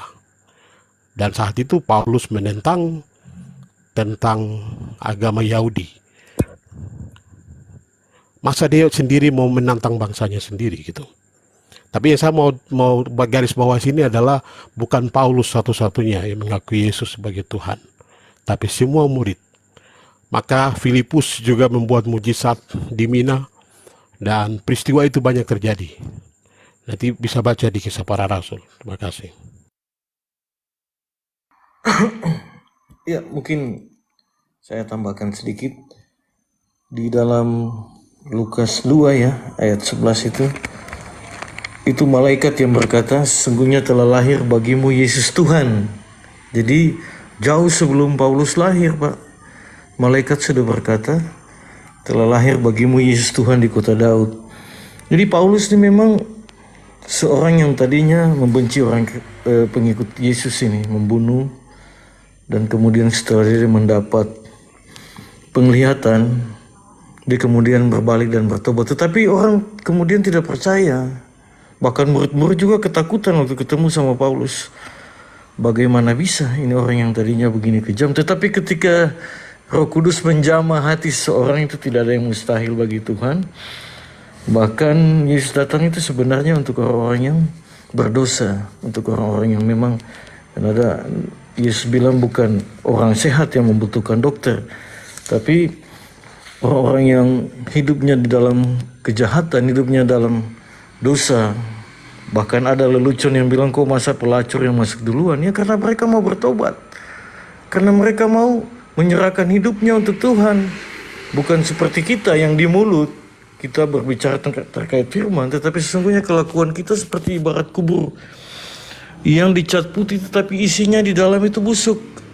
Itu yang mungkin yang disampaikan. Lalu kemudian tadi saya mau bilang apa ya, tadi Bang Juma tadi ada bawa terkait apa ya, lupa lagi.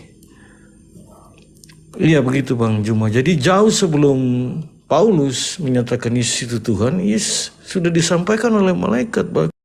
Quran berbicara dalam Quran surat Toha ayat 14, yang artinya Allah mengatakan, sungguh aku ini adalah Allah, tidak ada Tuhan selain aku, dan sembahlah aku, ya, dan dirikanlah sholat untuk ingat aku. Allah menegaskan, bukan lagi menunjukkan siapa dia. Karena apa? Dalam konteks keyakinan Islam, seandainya seluruh manusia ya memeluk agama Islam dan taat kepada Allah, itu tidak akan menambah sedikit pun tentang kebesaran Allah, nggak akan.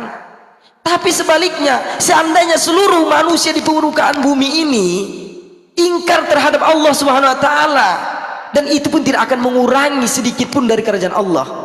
Nggak akan. Allah menciptakan manusia, menciptakan jin, iblis dan lain-lain, itu bukan karena Allah butuh dipuji, bukan. Jadi Anda harus letakkan dong konsepnya yang jelas, yang benar. Tuhan itu harus bisa menunjukkan gitu loh.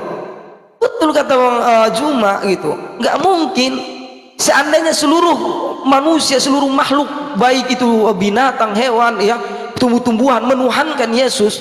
Kalau memang tidak ada perkataan Yesus tentang mengatakan dirinya, aku adalah Tuhan, sembahlah aku, tidak ada Tuhan selain aku. Saya pun tidak akan, saya orang yang kedua yang mengikuti Bang Zuma, tidak akan menyembah Yesus sebagai Tuhan. Karena apa? Memang tidak ada tercatat, tertulis di dalam Bible atau keluar Saya dari juga. mulut Yesus bahwasanya dia adalah Tuhan, nggak pernah. Oke, sekian dan terima kasih ya. Oke, langsung ya saya jawab ya Bang ya. Ya, langsung aja Bang. Kali saya sampaikan, tapi abang enggak ini. Kalau tadi yang perkataan itu bukan perkataan orang majus, itu perkataan malaikat. Nanti tolong dibaca. Bahwa sesungguhnya telah lahir bagimu Yesus Tuhan, itu malaikat yang berbicara. Ya, yang kedua di dalam Yohanes 14 ayat 9 kata Yesus kepadanya, telah sekian lama aku bersama-sama kamu, Filipus, namun engkau tidak mengenal aku.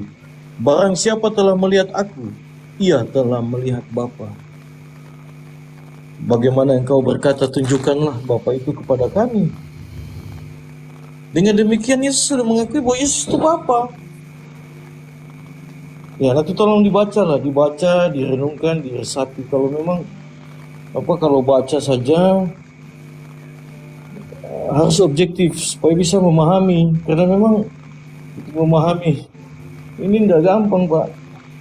Mohon maaf ya, saya tidak paksa untuk memahami, tapi itulah perkataan yang sudah jelas-jelas di firman. Siapa yang setelah melihat Bapa, melihat aku ya sudah melihat Bapa. Begitu Bang. Banyak ayatnya, mungkin nanti ditambahkan oleh Bang Vicky ya, silakan. Baik, terima kasih. Saya menambahkan cerita tentang Tuhan Yesus yang hebat di poin Tuhan Yesus adalah yang pertama, Yesus itu diakui oleh malaikat. Yang kedua, Yesus itu diakui oleh Allah Bapa, Sang Pencipta. Pengakuan Yesus pertama oleh malaikat saat Yesus mau lahir, yang tadi disampaikan oleh Bang Phil. Yang kedua, Yesus diakui sebagai anak utusan atau anak Allah Bapa sendiri di dalam pembaptisan. Yang tadi saya sudah sampaikan ayatnya. Yesus tidak pernah menyatakan diri sebagai Tuhan, tapi dalam sebuah kiasan, karena Yesus itu hidup dan berkhotbah semua dalam bentuk perumpamaan. Makanya waktu Yesus dikatakan bahwa apakah engkau Mesias? Lalu Yesus menjawab, ya seperti apa yang engkau katakan. Selesai. Kalau kita lihat, kalau teman-teman Muslim baca Alkitab dengan baik, ini seorang anak Allah yang kasih tinggal tahta di surga, datang ke bumi, lalu lahir di kandang. Tujuannya apa? Tuhan Yesus datang buat orang yang paling hina, manusia yang dihina seperti binatang. Itu. Yang kedua, Tuhan Yesus harus wafat di kayu salib untuk menjalankan visi Bapa bahwa manusia harus diselamatkan karena kegagalan bangsa Israel. Dari sekian nabi yang diutus, tidak ada arahan yang jelas buat bangsa Israel. Yang ketiga, Yesus bangkit di hari ketiga. Saat terpisah tubuh dan jiwa, Yesus naik ke surga. Peristiwa yang luar biasa kalau teman-teman baca. Yesus menyampaikan di kayu salib, Bapa, ampunilah mereka karena mereka tidak tahu apa yang mereka perbuat. Bangsa Israel dan Roma diampuni. Tanda yang betul Allah hadir dan menjemput anaknya atau putranya adalah dan peristiwa gempa bumi dan bait Allah terbelah menjadi dua. Saya pikir teman-teman harus baca ini dulu untuk memahami siapa Yesus. Jadi tidak bisa pakai panggal-panggal ayat-ayat dicomot-comot lalu cerita gitu, supaya teman-teman paham. Saya menyampaikan tidak boleh egois dan lalu tidak boleh membaca ayat lalu menerangkan itu sesuai dengan pemahaman teman-teman, tapi dibaca secara keseluruhan. Itu. Pada hari ketiga Yesus bangkit untuk menunjukkan bahwa Dia Allah, Allah yang sejati. Allah tidak dikuasai oleh maut. Dan perjumpaan terakhir dengan para murid, Yesus naik ke surga. Tuhan tidak dibatasi oleh ruang dan waktu. Maka dengan seluruh peristiwa ini, para murid menyatakan dengan sah, Yesus itu Tuhan. Alkitab sudah menyatakan gitu. Dan Tuhan Yesus tidak seperti Nabi Muhammad yang keluar-keluar di mana bahwa saya. Oke, Pak. Yohanes 17 ayat 3 bunyinya Bapak tahu? Yohanes 17 ayat 3. Kuya. Ya, bisa dibaca. Inilah hidup yang kekal itu, yaitu bahwa mereka mengenal Engkau satu-satunya Allah yang benar dan mengenal Yesus Kristus yang telah Engkau utus.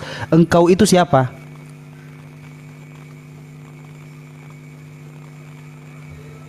Pertama saya mau katakan untuk ayat ini.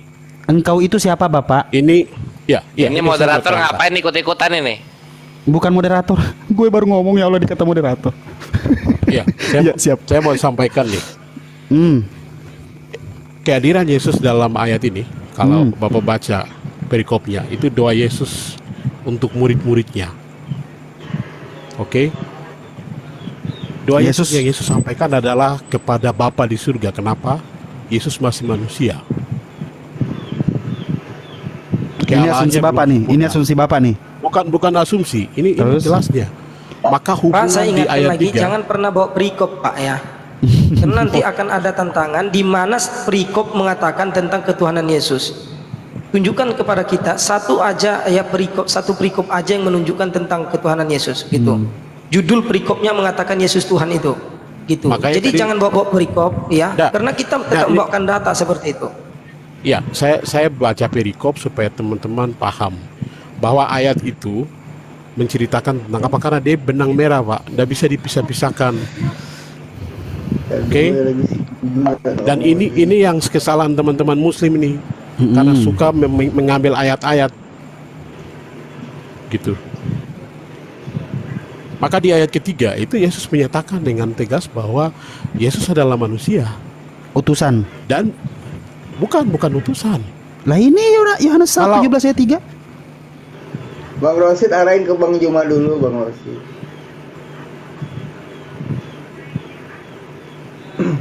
Biar kelar dulu, ya lanjut. Silakan Gurunda. Oke, jadi gini, nggak apa-apa saudaraku, nggak apa-apa, Gurundaku yang tersayang. Jadi begini saudara, pada prinsipnya dialog ini dibangun itu karena asas kasih sayang, ya. Kita menyayangi saudara-saudara Kristen dan saudara Kristen tentu juga menyayangi kita yang Muslim ini. Sehingga ketika ada di antara kita itu yang merasa perlu memperingatkan, mari kita saling memperingatkan. Terkait dengan Yesus, sekali lagi ini untuk yang kedua kalinya saya katakan. Kalaupun seluruh dunia mengatakan Yesus itu Tuhan, bahkan mempertuhankan Yesus, saya lebih percaya kepada Yesus itu sendiri, yang mengatakan dirinya adalah bukan Tuhan. Nah, Anda pun mengatakan barusan, Yesus itu bukan Tuhan. Dengan kata apa? Anda mengatakan pada saat dia menjadi manusia. Tuhan tidak pernah menjadi manusia. Karena kalau Tuhan menjadi manusia, berarti Tuhan menjadi bukan Tuhan. Itu tidak disifati oleh Tuhan. Tuhan itu selamanya Tuhan, tidak pernah berhenti sedetik pun. Apalagi sampai 33 tahun berhenti menjadi Tuhan, menjadi manusia dia. Tidak. Ingat, di dalam kitab saudara Roma 14 nomor 9 jelas dikatakan di sana, sebab untuk itulah Yesus telah mati dan hidup kembali supaya ia menjadi Tuhan. untuk itulah dia mati supaya ia menjadi Tuhan. Jadi Yesus ketika dia menjadi manusia, dia bukan Tuhan. Nanti mati, tujuan kematiannya adalah untuk menjadi Tuhan. Berarti syarat untuk menjadi Tuhan bagi Yesus adalah harus menjadi mayat dulu. Apakah ini bisa dilogikakan bahwasanya konsep Tuhan yang diajarkan oleh para nabi ini lolos? Tidak mungkin, Bung. Lisan saudaraku mengatakan tidak demikian. Yesus mempercontohkan berdoa sebab pada saat itu dia adalah manusia. Hayo. Apakah pencipta langit dan bumi ini pernah menjadi manusia? Apakah Tuhan itu bisa dibentuk menjadi ciptaan? Apakah Tuhan pernah menciptakan dirinya menjadi bukan Tuhan? Logika-logika seperti ini yang harus disusun ketika ada amanat dalam kitab saudara. Kasihilah Tuhanmu dengan akal budimu. Itu jelas tuh. Yesus manusia. Karena pada saat itu dia menjadi manusia. Wow. Ternyata Tuhan pernah menjadikan dirinya menjadi bukan Tuhan. Ini logika cacat, Bung. Inilah yang Yesus katakan, waspadalah kepada orang Farisi. Sebab orang Farisi ini akan mentobatkan orang Romawi dan Yunani yang mempertuhankan manusia, mempertuhankan dewa-dewa, mempersembahkan manusia kepada dewa mereka, dan menjadi orang neraka dan 2 kali lebih jahat daripada orang Farisi itu sendiri. Engkaulah saksi-saksiku, tidak ada Tuhan yang dibentuk sebelum aku, dan tidak ada Tuhan yang dibentuk setelahku. Jadi ketika Anda mengatakan Yesus itu adalah Tuhan, tapi pernah membentuk dirinya menjadi manusia sehingga dia bukan Tuhan, menjadi mayat, lalu kemudian bangkit untuk menjadi Tuhan kembali, itu tidak bisa disifati kepada Tuhan. Kecuali Anda ingin mengatakan, oh memang kami Kristen itu adalah agama politeisme, kami Kristen itu adalah agama Helenisme. Boleh, tapi selama Anda mengatakan Tuhan kami satu, Tuhan kami Tuhannya Abraham, Ishak dan Yakub, selama itu Anda mengotori mulut Anda dengan sesuatu yang tidak benar. Sekali lagi saudaraku, Yesus mengajarkan dirinya bukan Tuhan. Apa itu? Coba Anda baca ketika orang hakim-hakim itu mengatakan, apakah engkau anak Allah? Apa yang dikatakan? Engkau telah mengatakannya. Sesungguhnya anak manusia. Nah, coba. Yesus sendiri mengatakan, sesungguhnya anak manusia. Berarti Yesus menyebut dirinya anak manusia. Anak manusia itu bukan Tuhan. Apapun judulnya, apapun yang Anda narasikan untuk itu, anak manusia bukan Tuhan. Anak Maria bukan Tuhan. Itu poinnya. Tapi kalau Anda ingin menegaskan bahwa kami ini pengikut Paulus, kami ini adalah pengikut orang Farisi, ya silakan. La ikraha fiddin. Saya angkat tangan, saya berserah diri kepada Allah dari yang demikian itu. Silakan. Oke Bang, saya nambah satu. Saya mau lemparkan satu pertanyaan aja untuk mereka nih ya. Dengar Bang ya, untuk teman-teman Kristen di sini. Biar nggak ya. alot, lanjut. Iya, jadi gini ya untuk abang-abang ya, teman-teman saya Kristen. Ya, kalau kalian memang ngotot ya mengatakan Yesus itu Tuhan, ya, tolong tunjukkan kepada satu aja ayat ya, yang menjadi rujukan kalian gitu, yang menguatkan iman keyakinan kalian mengatakan Yesus itu adalah Tuhan. Tapi ingat, ayat yang akan kalian bawakan nanti itu jangan ada bantahannya dari Bible itu sendiri. Ya, saya ulangi sekali lagi, tolong tunjukkan kepada saya satu ayat aja sehingga membuat kalian kuat keyakinannya terhadap ketuhanan Yesus. Ya, satu aja yang betul-betul membuat kalian yakin Yesus itu adalah Tuhan. Tapi ingat, dalil itu betul-betul tidak bisa dibantah oleh Bible itu sendiri. Sekian dan terima kasih. Nanti itu yang akan saya tanggapi, akan saya berikan apanya. Lanjut. Ya. Sebenarnya dalil sudah disampaikan tadi Bang. Bang mungkin kurang nyimak. Jadi kalau saya menyimak gitu, tapi saya butuh penegasan di sini. Satu dalil saja yang betul-betul membuat kalian yakin terhadap ketuhanan Yesus, tapi dalil itu nggak bisa dibantah, baik secara dengan ayat-ayat dari Bible atau secara akal pikiran dan logika. Karena apa? Ya, karena harus sesuai dan harus bisa diterima. Karena apa? Agama yang benar bukan hanya untuk Kristen, tetapi untuk seluruh manusia yang mengaku menggunakan akal pikiran dan logika yang benar, yang sehat. Kecuali Anda mengakui untuk mengimani Yesus kita harus hilangkan dulu akal pikiran dan logika yang sehat. Intinya pakai logika yang sakit, baru saya akan terima seperti itu. Oke, silakan ditunjukkan nanti, tunjukkan ayatnya. Kalau memang nanti kamu bisa meyakinkan saya secara logika saja, nanti kamu bisa memberikan saya logika yang logik gitu ya, sehingga saya tidak bisa membantah, maka saya akan beriman kepada Yesus. Sekian dan terima kasih. Lanjut Bang Hos. Ya, ya. Saya kembalikan kepada Hos. Iya, terima kasih. Jadi Bang Juma tadi ada perkataan bahwa ada kenapa percaya kepada Matius, Markus, Lukas, dan Yohanes, dan seterusnya. Itulah ke-12 murid Yesus yang menyaksikan peristiwa. Dan mereka memberikan kesaksian. Jadi bukan atas tuturan seorang Yesus sendiri, Bang. Kemudian 12 murid itu juga memiliki 70 murid. Dan seterusnya, sampai kepada Paulus juga bahkan memiliki murid. Lalu kemudian kalau kembali kepada Yesaya 43,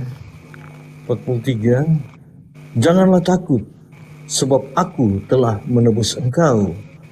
Aku telah memanggil engkau dengan namamu. Logika, engkau ini kepunyaanku. Itulah wujud daripada kasih sayang Tuhan. Kemudian di dalam Yesaya 53, tetapi dia tertikam oleh karena pemberontakan kita. Dia diremukkan oleh karena kejahatan kita. Ganjaran yang mendatangkan keselamatan bagi kita ditimpakan kepadanya. Dan oleh bilur-bilurnya kita menjadi sembuh. Iya, jadi memang kalau mujizat, semua nabi mungkin bisa bikin mujizat, tetapi ketika bangkit daripada kematian, itu adalah kekuasaan Allah. Tidak ada seorang nabi pun bisa melakukan itu, bisa bangkit. Oke, kalau saudara-saudaraku berdalih bahwa dia berbuat itu atas kehendak Allah, karena memang dia itu Allah itu sendiri. Allah yang menjelma menjadi manusia. Yohanes 1 ayat 14, firman itu telah menjadi manusia. Itu akan kita kembali ke situ, Bang Juma. Jadi murid-murid itu harus, dan itu merupakan saksi. Kalau Bang Juma bersaksi tentang diri Bang sendiri kan nggak ada yang membuktikan. Tetapi kalau ada orang lain bersaksi, itu lebih memuatkan. Begitu. Mungkin logikanya seperti itu, Bang, logika. Iya, ya, makasih. Sedikit saya tambahin Gurunda semuanya. Gini Bang, kadang saya suka gemes ya ketika nama Paulus dibawa-bawa gitu. Paulus itu sebenarnya dalam 12 murid Yesus itu juga dia itu orang yang apa ya, kayak kalau nongkrong tuh kayak lu tuh nggak diajak gitu. Paulus tuh kayak gitu Bang. Kalau memang Abang selalu mengatakan bahwasanya Paulus itu Paulus, siapa aja yang mengakui Paulus bahwasanya dia adalah rasul pada zamannya. Bahkan dia tidak malu mengatakan dirinya rasul. Ada banyak ayat Bang mengatakan, kalau Abang mau baca di 1 Timotius 1 ayat 1, 1 Timotius 2 ayat 8, ayat 7 kalau nggak salah tuh. Banyak Bang, ada 9 Bang. Dia mengaku dirinya rasul. Tidak ada yang mengakui selain dirinya. Contoh 2 Timotius 1 ayat 1, Rasul Kristus Yesus oleh kehendak Allah. Itu dia sendiri yang mengatakan dirinya. Begitu Bang. Jadi kalau Abang sering sebut-sebut Paulus, saya belum pernah ketemu ya ayat yang lain yang murid-murid Yesus mengatakan bahwasanya dia itu benar rasul, percayalah dia. Belum pernah sih Bang. Cuman ya kalau Abang tetap kekeh ya mungkin juga sudah ketahuan bahwasanya Abang mengatakan bahwasanya Yesus tidak pernah mengaku dirinya akulah Tuhan, sembahlah aku. Nah, bagaimana dengan Paulus? Kenapa dia ngaku-ngaku? Kalau memang Yesus yang dibela-bela bahwasanya Yesus tidak akan pernah mengaku-ngaku dirinya karena dia merendahkan diri. Kalau Yesus merendahkan diri, kenapa muridnya yang satu ini, si Paulus ini nyombong? Kalau dia itu rasul, sampai 9 kali dia ngaku-ngaku. Silahkan Bang, ditanggapi Bang.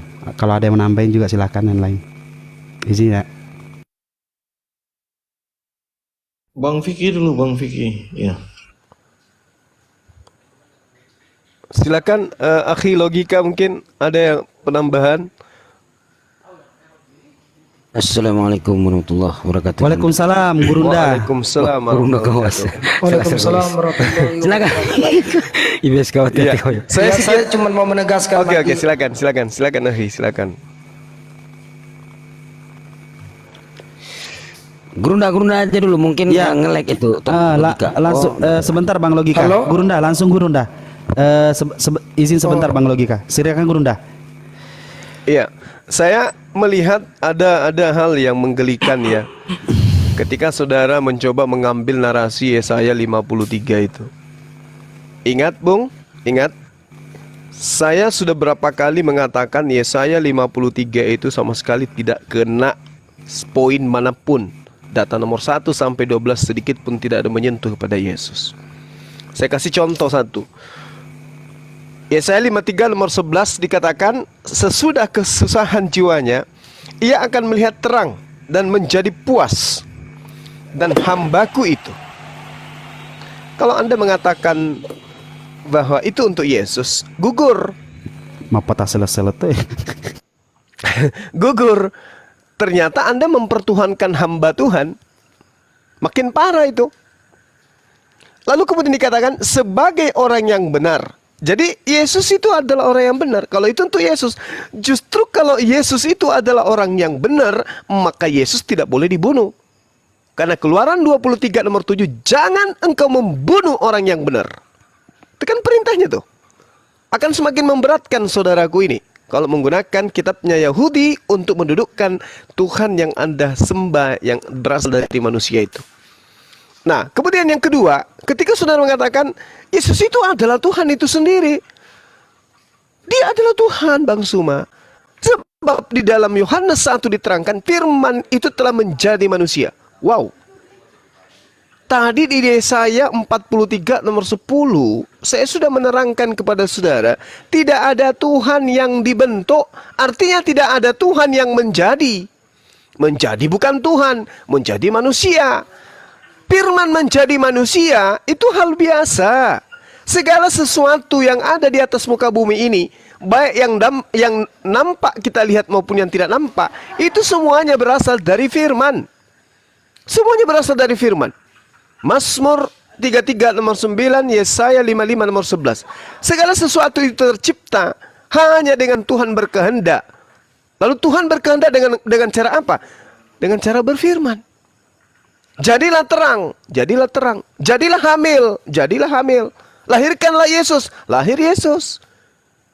Jadi segala sesuatunya itu berasal dari firman. Firman menjadi manusia itu hal biasa. Sama seperti ketika saya berkata, aku pingin makan nasi atau aku pingin minum kopi campur masako. Karena saya penguasa, maka pembantu saya membuatkan itu.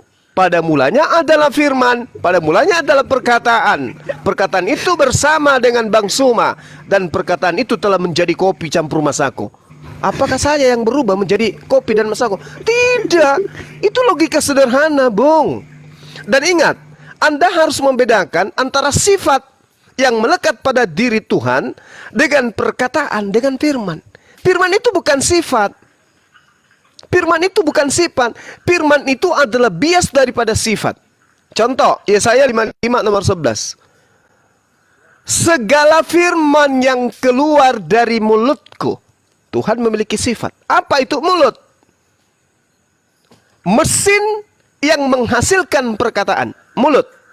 Segala yang keluar dari mulut itu bukan mulut. Segala yang keluar dari mulut itu bukan yang empunya mulut yang keluar dari mulut. Tetapi yang keluar dari mulut itu adalah apa yang dikehendaki oleh sang pemilik mulut. Jadi Yesus itu keluar dari mana? Karena dia firman, tentu keluar dari mulut. Makanya dia mengatakan, aku datang bukan atas kehendakku sendiri. Kenapa? Karena Yesus bukan mulut. Yesus bukan kehendak. Dalam arti kata pemilik kehendak, bukan. Yesus ini adalah ciptaan yang keluar dari mulut. Maka dikatakan pada mulanya adalah firman. Pada mulanya adalah perkataan yang keluar dari mulut. Segala sesuatu yang ada di alam semesta ini, itu pada mulanya keluar dari mulut. Disebut firman. Perkataan, kehendak Tuhan, ide Tuhan. Bagaimana cara Tuhan menciptakan alam? Dengan cara berfirman.